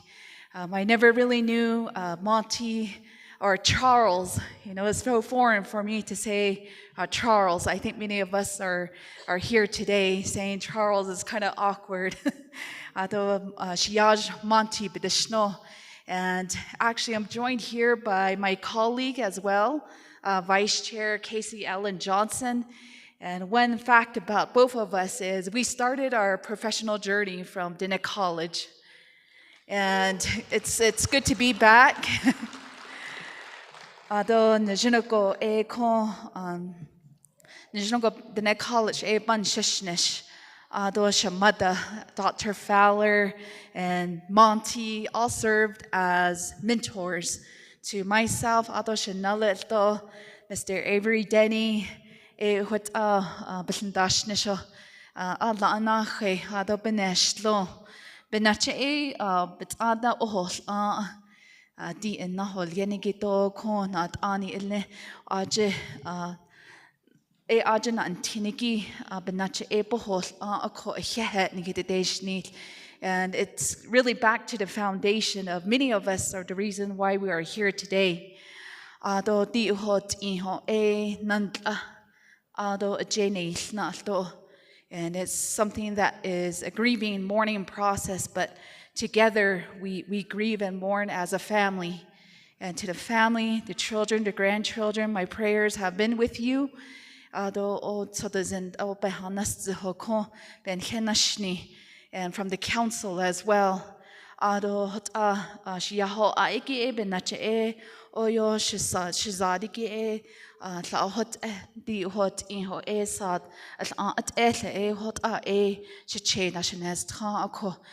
during this time of mourning and grieving, there's many of us that are raised differently with different perspectives, but after the burial has taken place, and the teaching after following the word is different. And my words here today is of encouragement to move forward. His teaching and the work that he's done, it is up to us now to take on that challenge. As students, as professors, as administrators, we have a huge work ahead of us to do, to complete. There's so much, he made a huge leap for us. Sometimes they say 2 steps ahead, but he made it 10 steps ahead for us.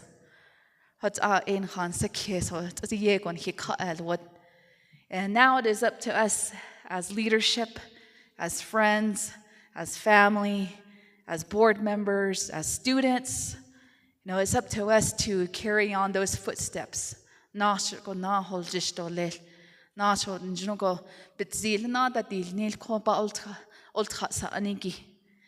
as Diné College, being the first of its kind throughout Indian country, it is known throughout the world, Diné College, and it couldn't have been possible without the Roessel family.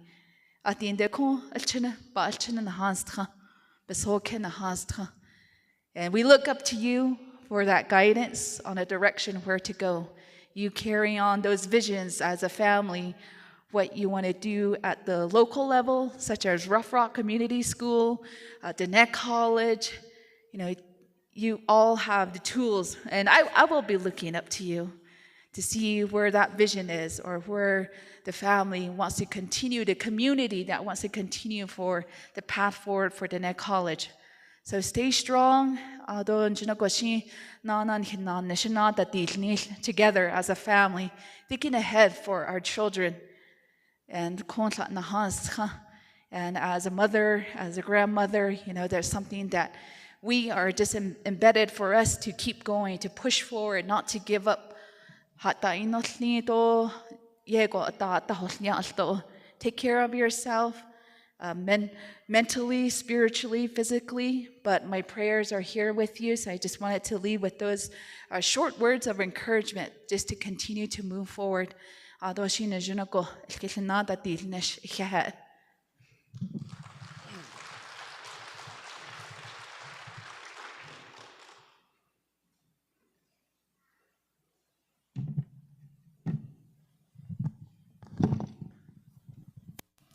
Yeah, good morning, everybody. Good morning. Need you guys to stand up and do some burpees. Just want to say good morning. My name is Casey Allen Johnson. Shay Maidish Kijinishla, Hashkana Zo Bashachin Hanan, and they should say Tsina Jenny Dishnell, Ego the Nenishla, Zilabede Nasha. So those are my clans and how I identify myself. It's an honor to be here today, and thank you for the invitation. I worked here. I actually started with Monty. I think he got there like a month or a couple weeks before I did. And one of the memories I remember having, we had a meeting over here in the hall next door. This, man, it's been a while. This sub office. I remember all the leaders, Chairman Zaw, everybody was up. And And their message was quite clear to each and every one of us that we're bringing in Monty to stabilize this college and move it forward. You know, that was their message. The leadership had his back, which he did. He fulfilled his mission. And just like I'm hearing, you know, what he did in the last several years, it really catapulted Diné College, but not only the college, but other college followed suit. And I'm very grateful to be part of that journey. And I had some personal time with him when I used to fix his computer. He would always call me direct. He wouldn't put an IT ticket in. He would just, Casey, get up here. And I went up there, and it was always like a keychain issue or something, and he wanted the password, and you know. But you know, there was some times, you know, when you're working on his computer, you know, I would ask him, because I know, you know, it was a leader in the room, and I would just ask him different things, and you know, just to hear his response and how he responded to some of the things. And one thing he was very proactive. He was always looking forward, and like I heard this morning, his vision and for the college, and not only the college, but other institutions as well, that he wanted to make an impact on all the institutions as well as the schools. But I'm just really grateful, you know, to be here today. I'm gonna tell you a story. When I was working here, I had housing here, and I always used to do that trail around the college every morning about 5 a.m. There was only one other person out there on the trail, and Monty. It was just me and him. In the morning we would cross paths, high five, or, you know, good morning. And, you know, even when the snow was about this deep, there was only 2 set of tracks out there. It was mine and his, and he was out there. And it was, you know, when I ran Navajo Nation Council, he he gave me a call. He says, "Get up here." And I didn't tell nobody, you know. I didn't tell anybody from the college. I guess he saw my name in the paper. "Is this you?" I said, "Yeah." He goes, "I'm proud you're doing it. You know, we need somebody in there advocating for the tribal colleges." So I'm very honored to be in this capacity. So I just have a quote I'd like to share with you. Here's the quote. "Each person comes into this world with a specific destiny. He has something to fulfill.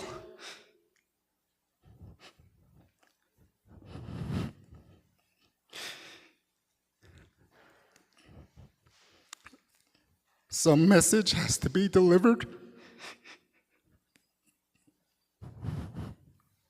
Some work has to be completed. You are not here accidentally. You are meaningfully. There is purpose behind you. The whole intends to do something through you." And that's by Osho. Monty, your leadership was and will always be a gift to the world. Thank you.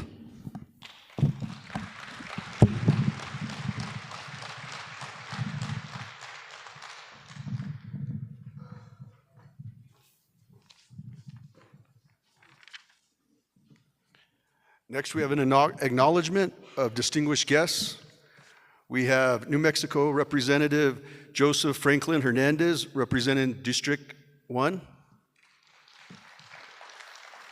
We also have Miss Navajo Nation, Rainisha Begay.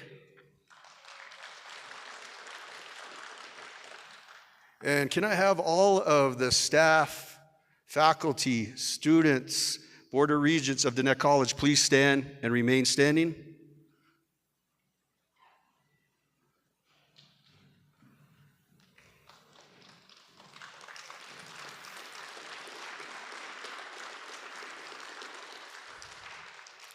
This is for us. Today we do not mourn his passing. Rather, we celebrate his life and his incredible contributions.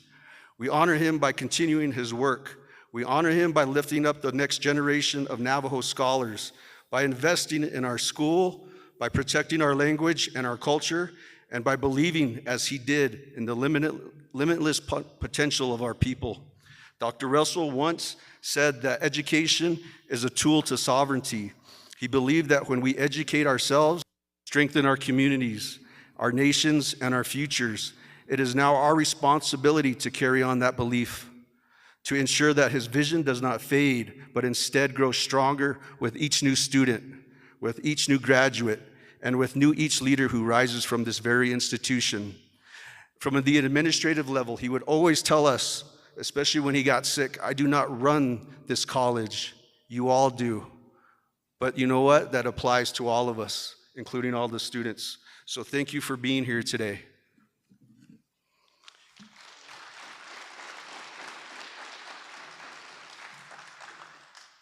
And so, you may be seated. Next we have, If It Is To Be, It Is Up To Me Scholarship Fund. We have a recorded video from Jalen Small Canyon, Diné College student and Board of Regents. Yat shik do shidene she Jalen Small Canyon she. Adona nishnigi izatlana ado hanahni bashichin. Nana torachini dashichi ado kitachini dashinella. Hello, my name is Jalen Small Canyon. I'm currently serving as the student body president of the Associated Students of Diné College and as the student regent of the Diné College Board of Regents. It is an honor to stand here before you today as a recipient of the Warrior Scholarship made possible by the vision and leadership of the late President, Dr. Charles Monty Roessel. On behalf of the student body, I extend my deepest condolences to the Roessel family and loved ones, and I express my gratitude to Diné College for allowing me a moment to reflect on his legacy. I was very honored to have known Dr. Roessel before his passing. His leadership shaped this institution that I now call home. His work strengthened the foundation of Diné College, not just as the first tribal college university, but as a sacred place where Diné students could learn, grow, and return to their communities as leaders. Because of him, students like me, like myself, walk these grounds with pride, knowing our ancestors dreamed of this, an institution built on teachings, values, and language of our people. This Warrior Scholarship was more than just financial help. It was a reminder that someone believed in my journey. Diné College has taught me that learning is a lifelong path, guided by the principle of Ninsaha Kes, Nahat'ah, Ina, and Sihasin. Here, I have found more than education. I have found purpose, identity, and strength as a Diné College student. Dr. Roessel carried the vision of what Diné College could be for our people, our communities, and our future generations. His leadership ensured that our language, culture, and way of life remain rooted in every classroom, every lecture, and every student who walks these halls. We are his legacy. We are the living proof of what he dreamed possible. Today, we honor Dr. Roessel's memory, not just with words, but with the commitment to carry forward the work he began. May each and every one of you walk in beauty, creating balance, harmony, and hajon within our lives and the lives of others. May we rise to be the leaders he believed we could be, a Hyehet, and may his memory continue to guide us. Thank you so much for coming, and condolences to the Roessel family once more.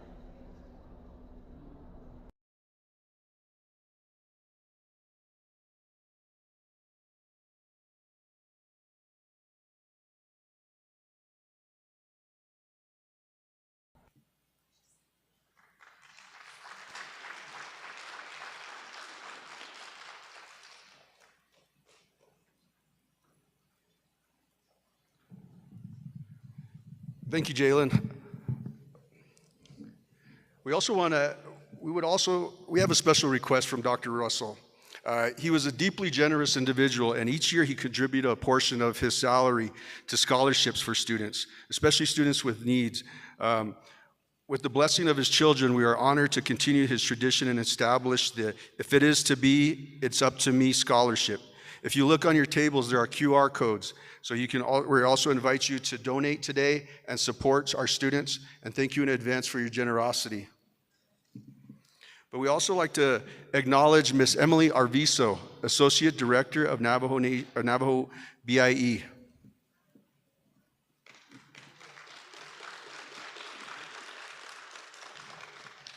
And next we have the Roessel siblings' remarks with Mary Roessel, Bob W. Roessel, Ray Roessel, and Faith Roessel.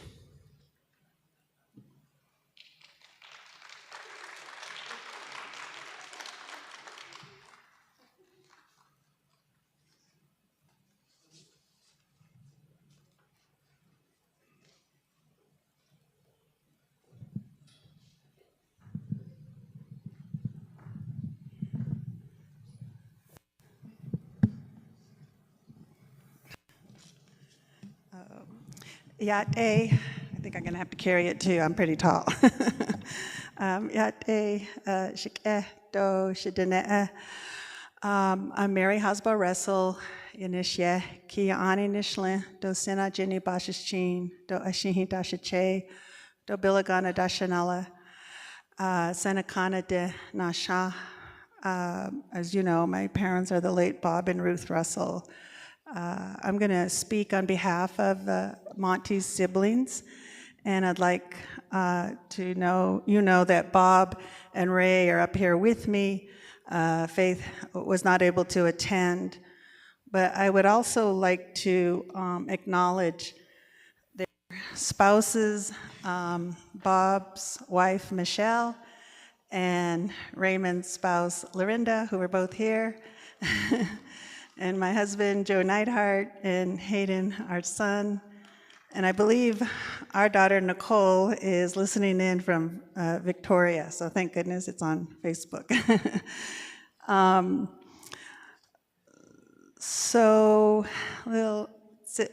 My Tsaile Monty, also known as Charles Monty Roessel. So Charles, he was named after Carlos Benton, our father's mentor who got him involved in coming out west.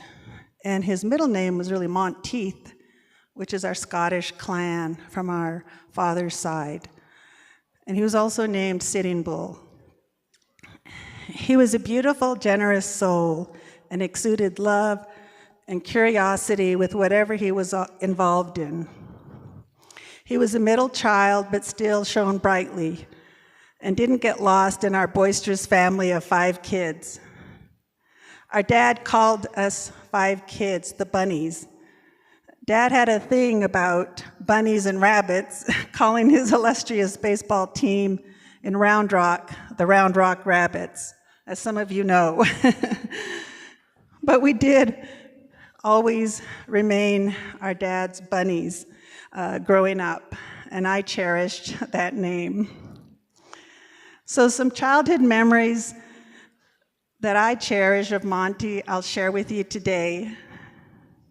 We were a close family growing up with busy parents who were ahead of their time, as you've all heard, creating state-of-the-art schools. So as kids started to call ourselves the Buddy Pal Club and had fun and adventurous times together. We would create imaginative games, playing in our backyards of Tempe or Round Rock, or as someone mentioned here, at the Indian Education Building, Tempe. So we were always really having lots of fun with one another and very close. And Monty, of course, was always right there in those adventures. I hold special memories, especially when we were at Rough Rock, because we would ride horses together after school. We'd pick either bareback or wearing our saddles, and always go to the store to get some candy, and so it was always a lot of fun to do that. And we also would have races, but Monty had a little Shetland pony, if you can imagine. He was like the tallest of all of us, but obviously he hadn't had his growth spurt yet. But his feet would drag when we raced in the open fields by the school. Monty often didn't win those races, but we had so much fun riding together and enjoying each other's company. And as you heard, Monty was an exceptional athlete as the catcher on the Chinle Wildcats baseball team, and of course played football. And he also was really involved in the debate team, which I was telling some of the kids a while back, and they're like, really? But now we know, right? Where he got those skills in talking and challenging. But Monty, like all of us 5 bunnies, created his own path as he grew older and showed gifts as a photographer, as well as being a leader who was always inquisitive, insightful, and blazing new paths in whatever he engaged in. Fun times were always had as well when we would gather as adults with humor and teasing banter. I often was the one having the prank pulled on me because I usually was clueless and too gullible. Now I think back on it, and I certainly held my pranksters to a highest regard and put them on pedestals so they could do no wrong. So I didn't mind being the center of the prank. And Monty, of course, was included in pulling these pranks. And of course, as you know, had a wonderful sense of humor. So I wanted to conclude by having you reflect on the highlights of Monty's personality, which many of you have heard here today. He was warm and loving and inspiring to all who he came in contact with. And he ensured those who were around him were seen and heard and valued for their contributions. He always was a wonderful teacher and very patient, and helped us try just a little harder because he had faith in our abilities. He was the best brother ever, and his love, sparkling light, and humor will be with me always.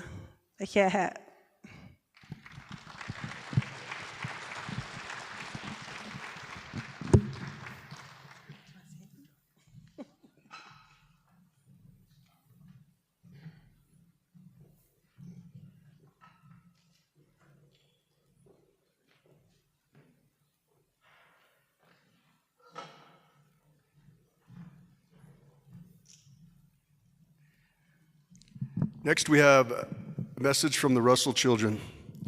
Brian Roessel on behalf of the family, and a slideshow will follow.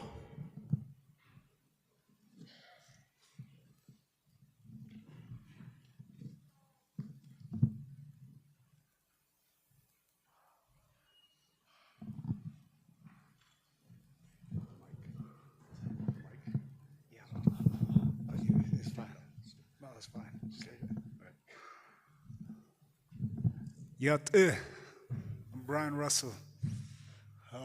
Touch it in the Can you ani bushishi torgoje dashiche Scottish dashanella?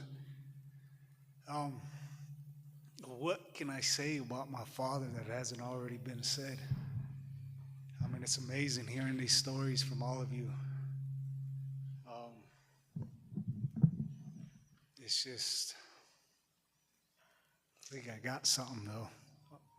My father was my best friend. You know, I followed him around everywhere.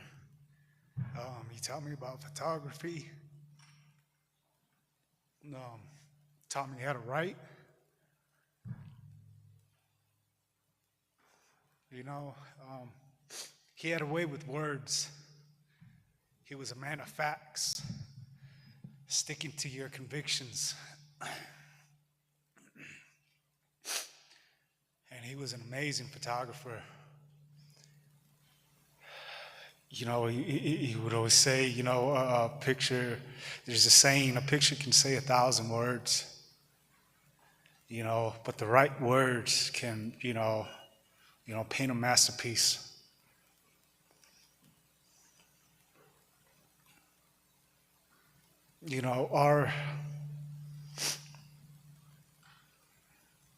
I think my journey of following him around started in high school. Back then, my grandparents, my nullies, they worked at Rough Rock, and he was, executive director over there. I got kicked out of Cape Town, that's Kienta High School, for trouble, but it's kind of, during that trouble, it's, growing up, we're rebellious. No, I'm not going to be my father. No, I'm not going to, do this. No, I'm not, that's that rebellion. These past few months have, allowed me to look back and realize that, everything I've done with him has led me to be, believe in everything he believed in. But I was privileged, going to, being able to be there at high school, Rough Rock. I'd finish my work early, I'd go over to, go sit with my nully, Ruth, or my nully, Bob, sit there and listen to them talk about, Diné education, Indian education. Education has been a part of my family's, legacy for so long. And we talk about, we've heard a lot about the paths, the ways, our paths, why we were here. I was created to create. After Rough Rock, I worked there, worked for him. Then went out, construction, did all that, but something brought me here to Diné College. And while I was here, I was able to enroll in the, the Navajo Cultural Arts program. And that changed my life. I first learned how to make moccasins. And then it was, I learned that. And then it was, to make buttons for my moccasins. And then I fell in love with that again. And then it was learning how to make baskets. And then that didn't stop there. I took a break. I got my AA here in social behavioral sciences. Thought I was going to continue towards psychology, but no, I love creating, and that's who I am.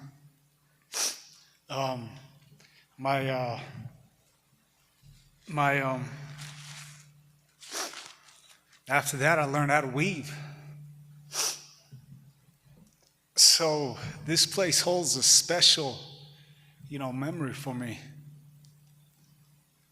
My grandparents helped, start,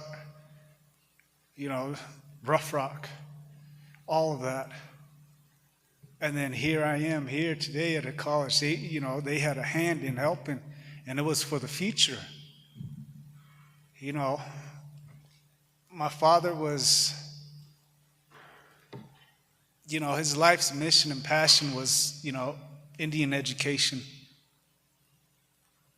He loved us just unconditionally, but the love he had for, furthering Indian education, Native education across the country was his legacy. And I just want to say, he taught me a lot. Photography, I got my woodworking from him, writing. And I'm still thinking about everything he's had a hand in helping me with.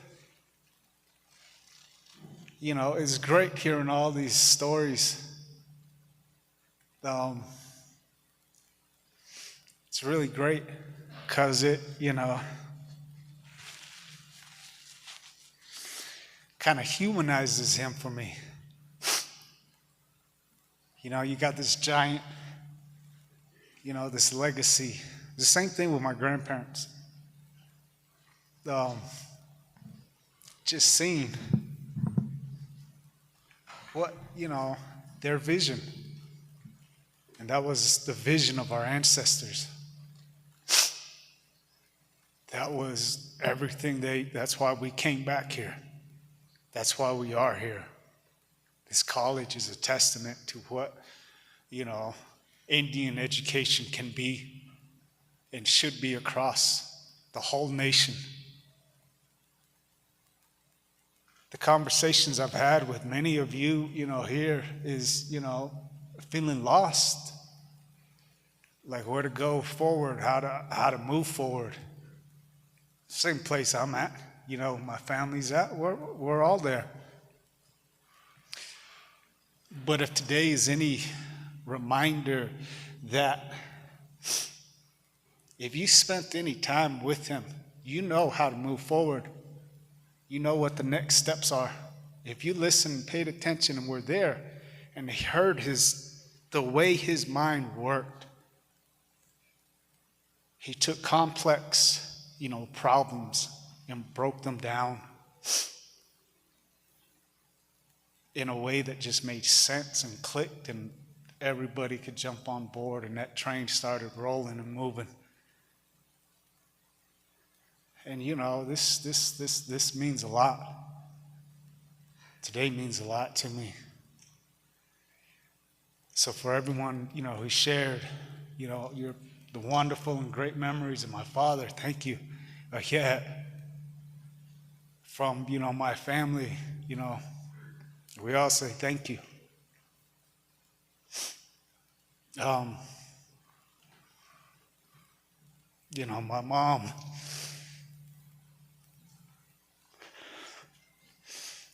she's the tough one.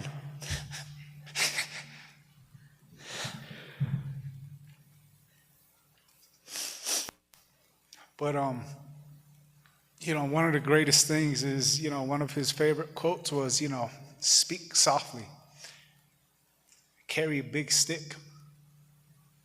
That picture's testament to it right there. Thank you so much. Yeah.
And now a closing poem from Lucy Tapahanso, inaugural Poet Laureate of the Navajo Nation.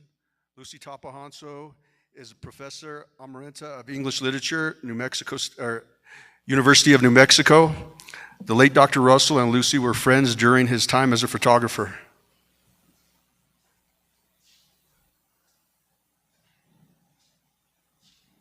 Yat ben she Lucy Tapahat Saftashisne.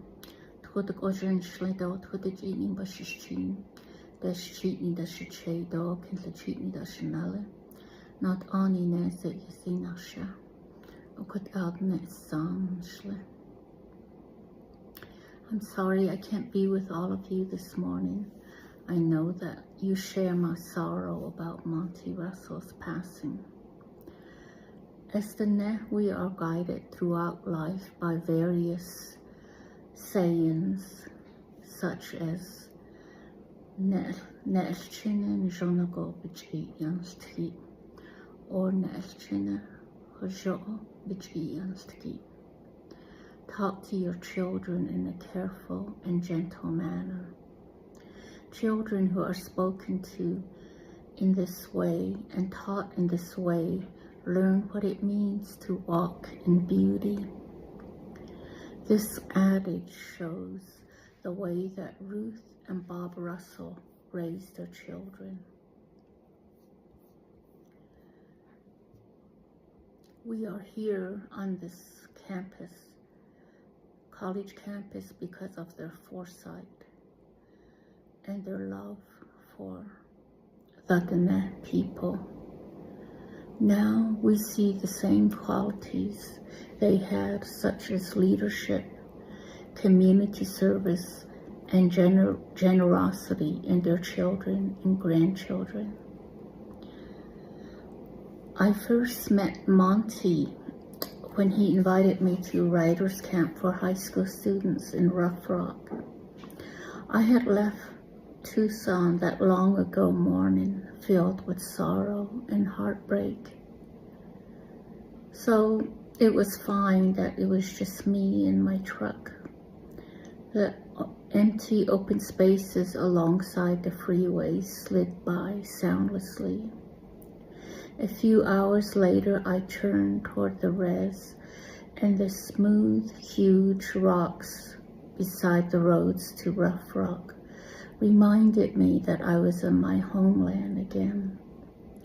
Seeing the ochre monoliths and the lone horses in the hills comforted me. The cedar and pinion trees calmed me.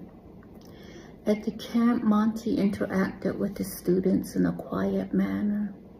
There was genuine respect between them as they talked and laughed. He embodied these quintessential qualities of a Diné man. He was reserved yet caring, quiet, speaking when necessary.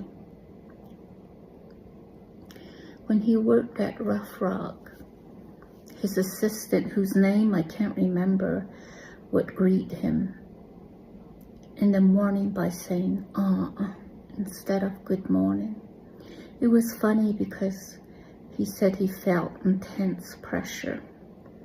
Those who understand the meaning of that short word or sound know that it's a command, really, to say something meaningful or to impart important news. Not only that, but that one must do so immediately. You know how it is to meet an elder or older relative who, after greeting, sits down beside you and says, you have to think fast and come up with something worthwhile.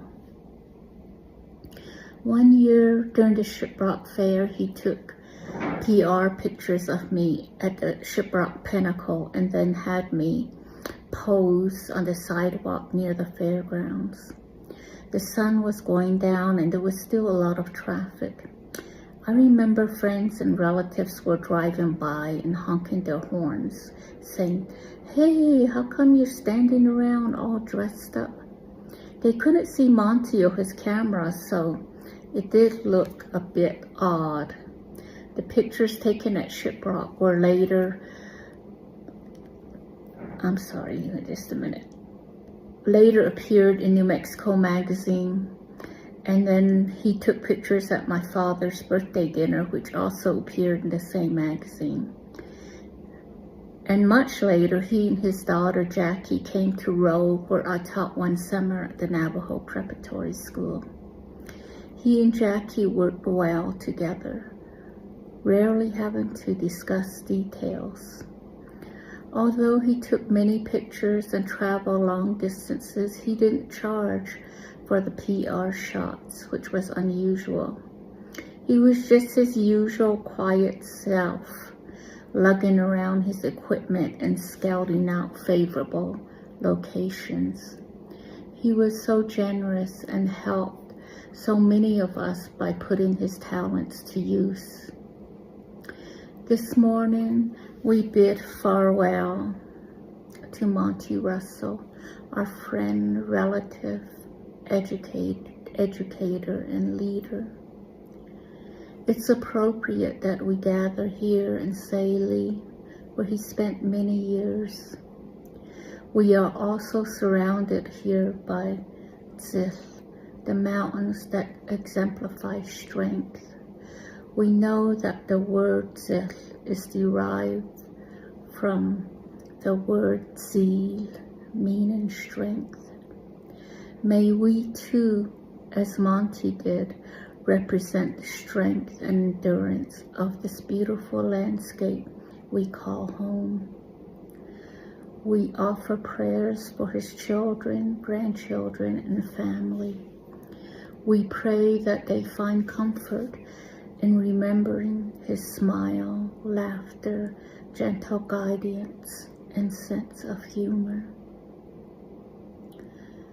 We're grateful that Monty brought everyone together this morning. We treasure the stories, anecdotes, and memories shared here. May we be blessed with the food that was prepared with care and attention. And may we be protected as we leave. Hashem Nahaslim. Thank you. Yad Ben She'elu.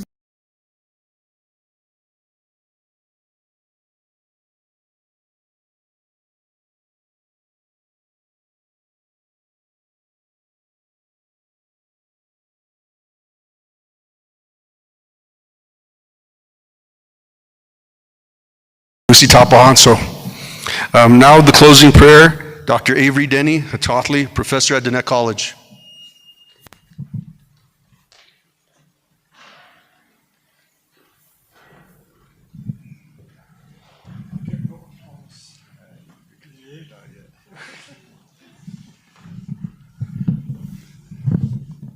See, I don't get no applause. When the Tsaile comes up here, there's no applause. Hey, yeah. Everybody's scared. Well, good afternoon. This morning, Casey. It was afternoon, so nobody responded when you said good morning. And I'm the grandfather to all these sitting here, survivors, the children. So from Low Mountain.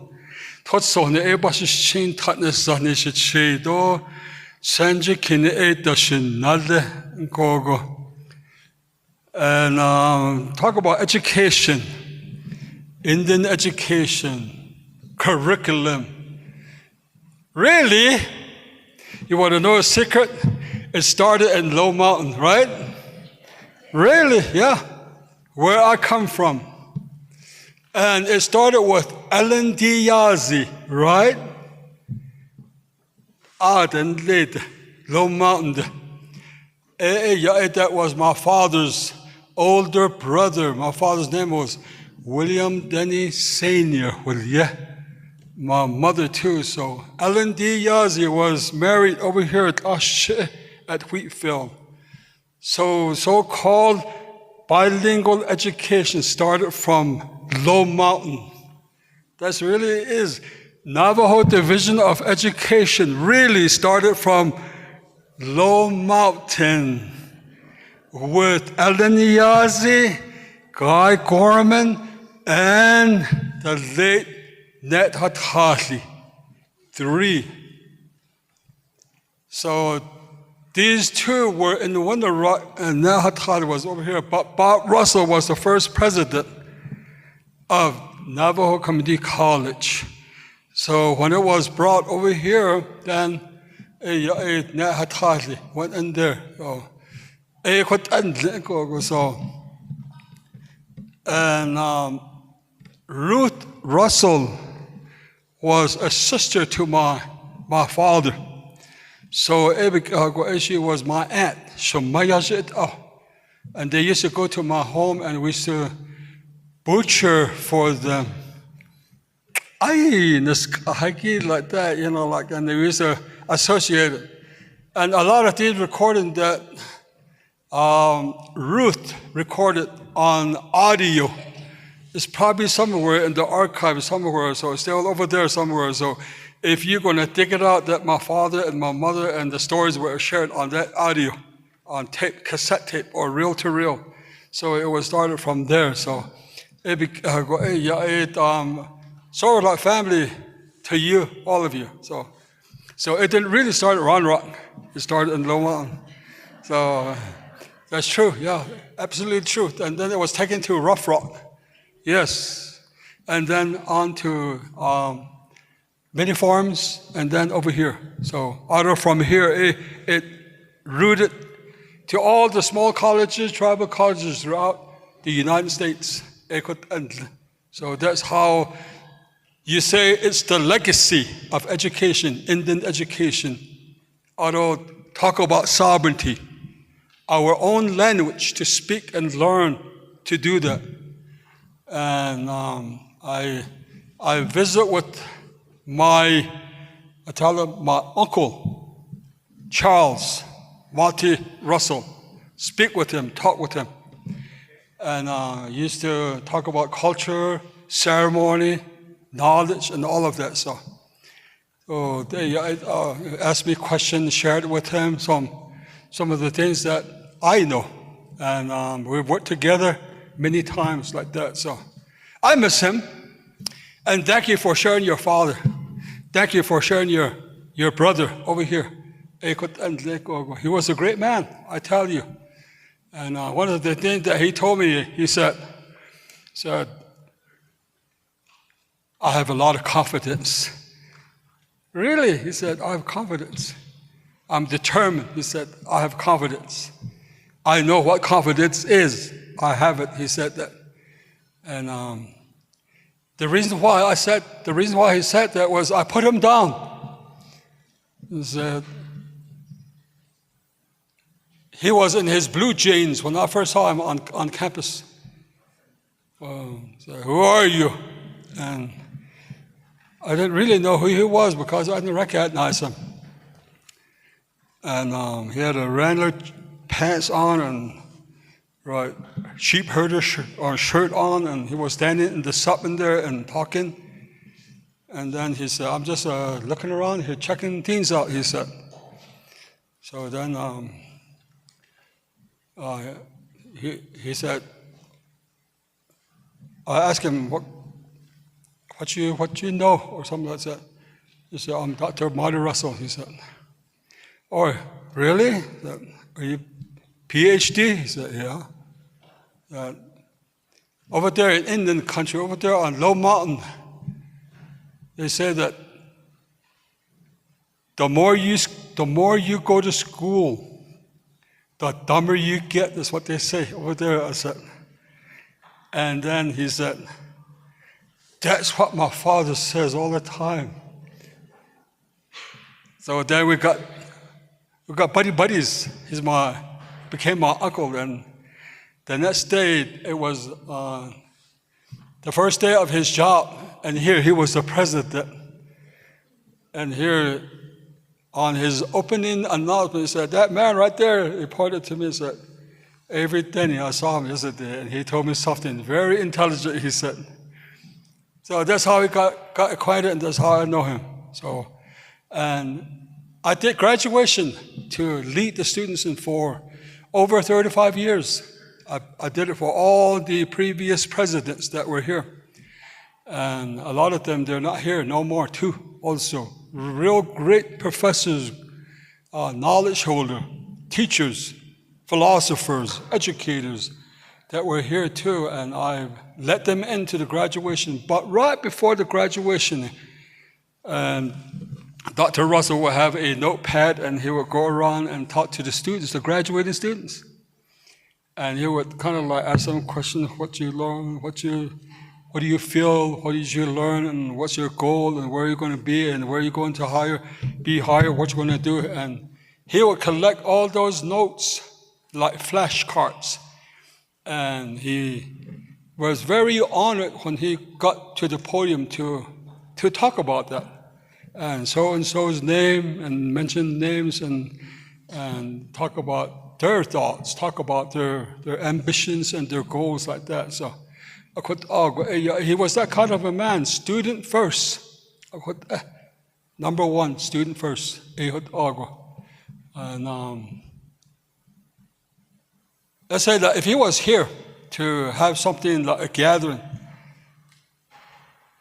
all the students will be sitting at these tables as dignitaries. All of you will be sitting on that stage over there as visitors. Student was number one, to learn, to achieve, to have that honor, to go on into maybe job market and all of that. That was his first thing. He talked on behalf of the students. He would recognize students and progress, education, like that. So last summer I went to his office, and we've been talking, and said, you know what? He said, since this is the Diné College, I want to hold a class over here in the Hogan for the summer. And I said, I want to do a sand painting, ika. And then he said, okay, go ahead. He said, we don't have that. We need to teach that. We need to have the students learn that. Singing too, traditional singing. And he said, go for it. Let's have it on campus here. Let's offer it for the students to learn. And Casey Johnson was my student. And he knows how to sing one song. I barely learned it. I mean, you know, that was what, to go far, to offer traditional knowledge, traditional ceremonial knowledge, like that.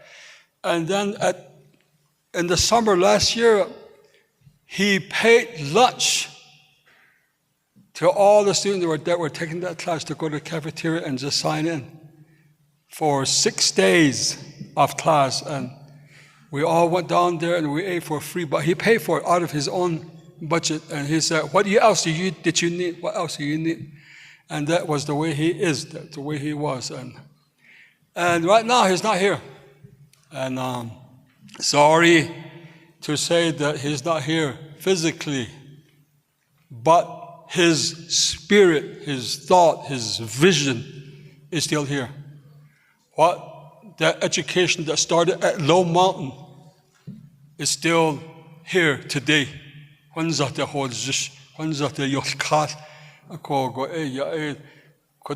have a lot of responsibility that's bestowed upon us.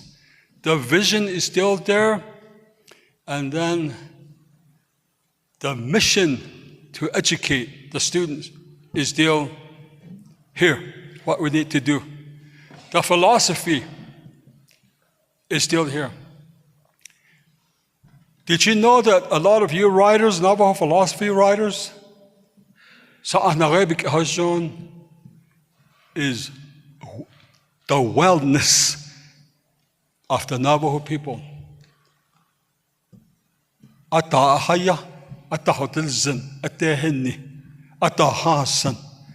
Four words in there. And how do you achieve that? Through to live to be 102 years old. Learn how to live. That's just as simple as that. You can write many books, many novels, but just that's the epitome of an individual that prays to live. So and we say 4 times, and that's what it is, like that. So we went a whole circle all the way around to this time. And we need to kind of like close that loop now. And we need to go on. We had that time to heal. We had that time to remember. We've come a long ways in the circle that we need to reflect on our own lives, what we need to do. And we need to live, we need to go on. We need to make our lives better to live. So you are all a great family. Come from a good family, from a good gene, good clan. So relative, be strong, be tough, and let's all move forward again. So at this time, I would like to, I think it's rightful too to take out my tadatin and to say a prayer for our healing, so that we could recover, go on like that. So I'd like to put this on the tip of my tongue, and then put it right here on the top of my head. And then I would like to come over here around the whole campus, and then that we could go on.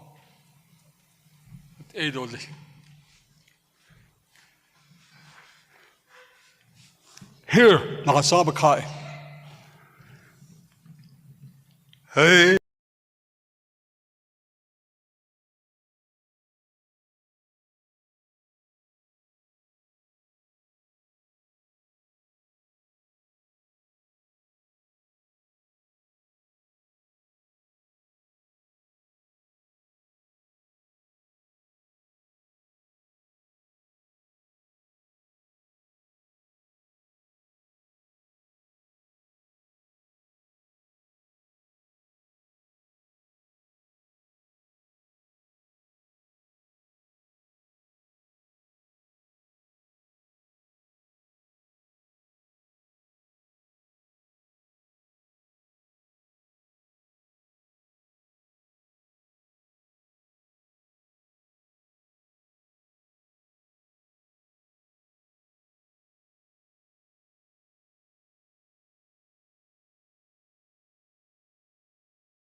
Yeah, Dr. Denny. Well, that concludes today's, but what we also wanted to do was give a big thank you to NTU's food for the services, but we would also like to allow the Roessel family to eat first, and then from there, everybody else can get in line. But right now, we're going to shut off the live streaming, but there's also going to be an open mic for those who also want to speak and say something about the late Dr. Roessel. Thank you.